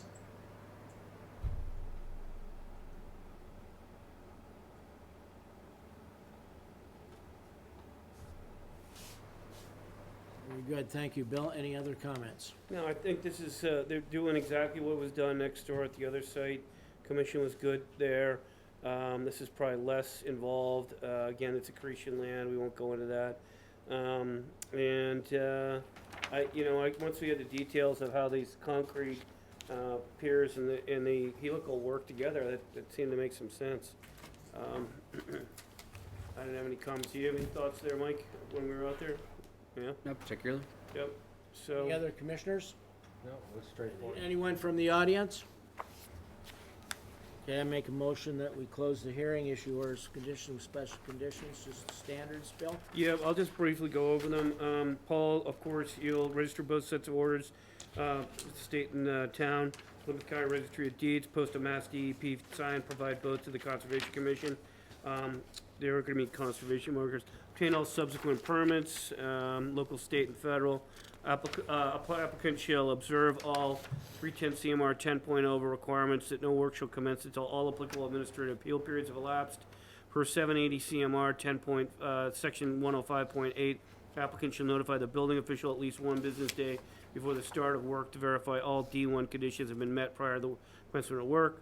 Coordinate pre-construction site meeting with the conservation administrator or agent. During construction, ensure that best management practices, NFIP, FEMA regulations, and building codes are followed. Any additional ground surfacing not shown on the plan noted in Section A, General Information, Item 8, whether pervious or impervious shall require Conservation Commission review. Post conditions, construction, ongoing conditions, conclusion of the work, describe the plan of record, inform the conservation administrator agent and remove any erosion control, and any additional ground surfacing not shown noted in Section A, General Information, Item 8, whether pervious or impervious shall require Conservation Commission review. This condition remains in perpetuity. That's it. Oh, an elevation cert also. Sorry about that. Yeah, may I have a second? Second. Second, Joe. All in favor? Aye. Aye. Any, okay, it's 500. Okay, so second was Joe. ALJR 500. All right. Okay. And then We have one request for a certificate of compliance. and that one's gonna get tabled. SE 42-1763, 459 Highland Street. Yep. I move that we vote to table this to the May 3rd, 2020 public meeting. May I have a second? Second. All in favor? Aye. Aye. Enforcement orders. Right, I can get through that for you. All right, thank you, Paul. Have a good one. Enforcement order for 46 Preston Terrace. Second. I move that we vote to table the deadline for the restoration to May 16th, 2022, while the Mahaneys look for new consultants. May I have a second? Second? Rick. All in favor? Aye. Aye. Enforcement order 987 Ocean Street. I vote to table this pending the MISA review and neighbor coordination from the property owner. May I have a second? Second. All in favor? Aye. Aye. And final item, 45 Central Street. I move that we vote to ratify the enforcement order SE 42, enforcement order 2201 for 45 Central Street, and direct the conservation administrator to issue the enforcement order. May I have a second? Second. All in favor? Aye. Aye. I'm noting, Madam Chair, that on all three of those, that we had a 4-0. 4-0, yeah. Art was away, and we don't have any kind of remote activity going on with Susan Karen being remote. So we don't have And a roll call. at that, I make a motion that we adjourn. We close the Marshfield Conservation Commission meeting for April 19th, 2022. May I have a second? Second. All in favor? Aye. We are adjourned. Thank you, everyone. Okay, Thank very, you. very good.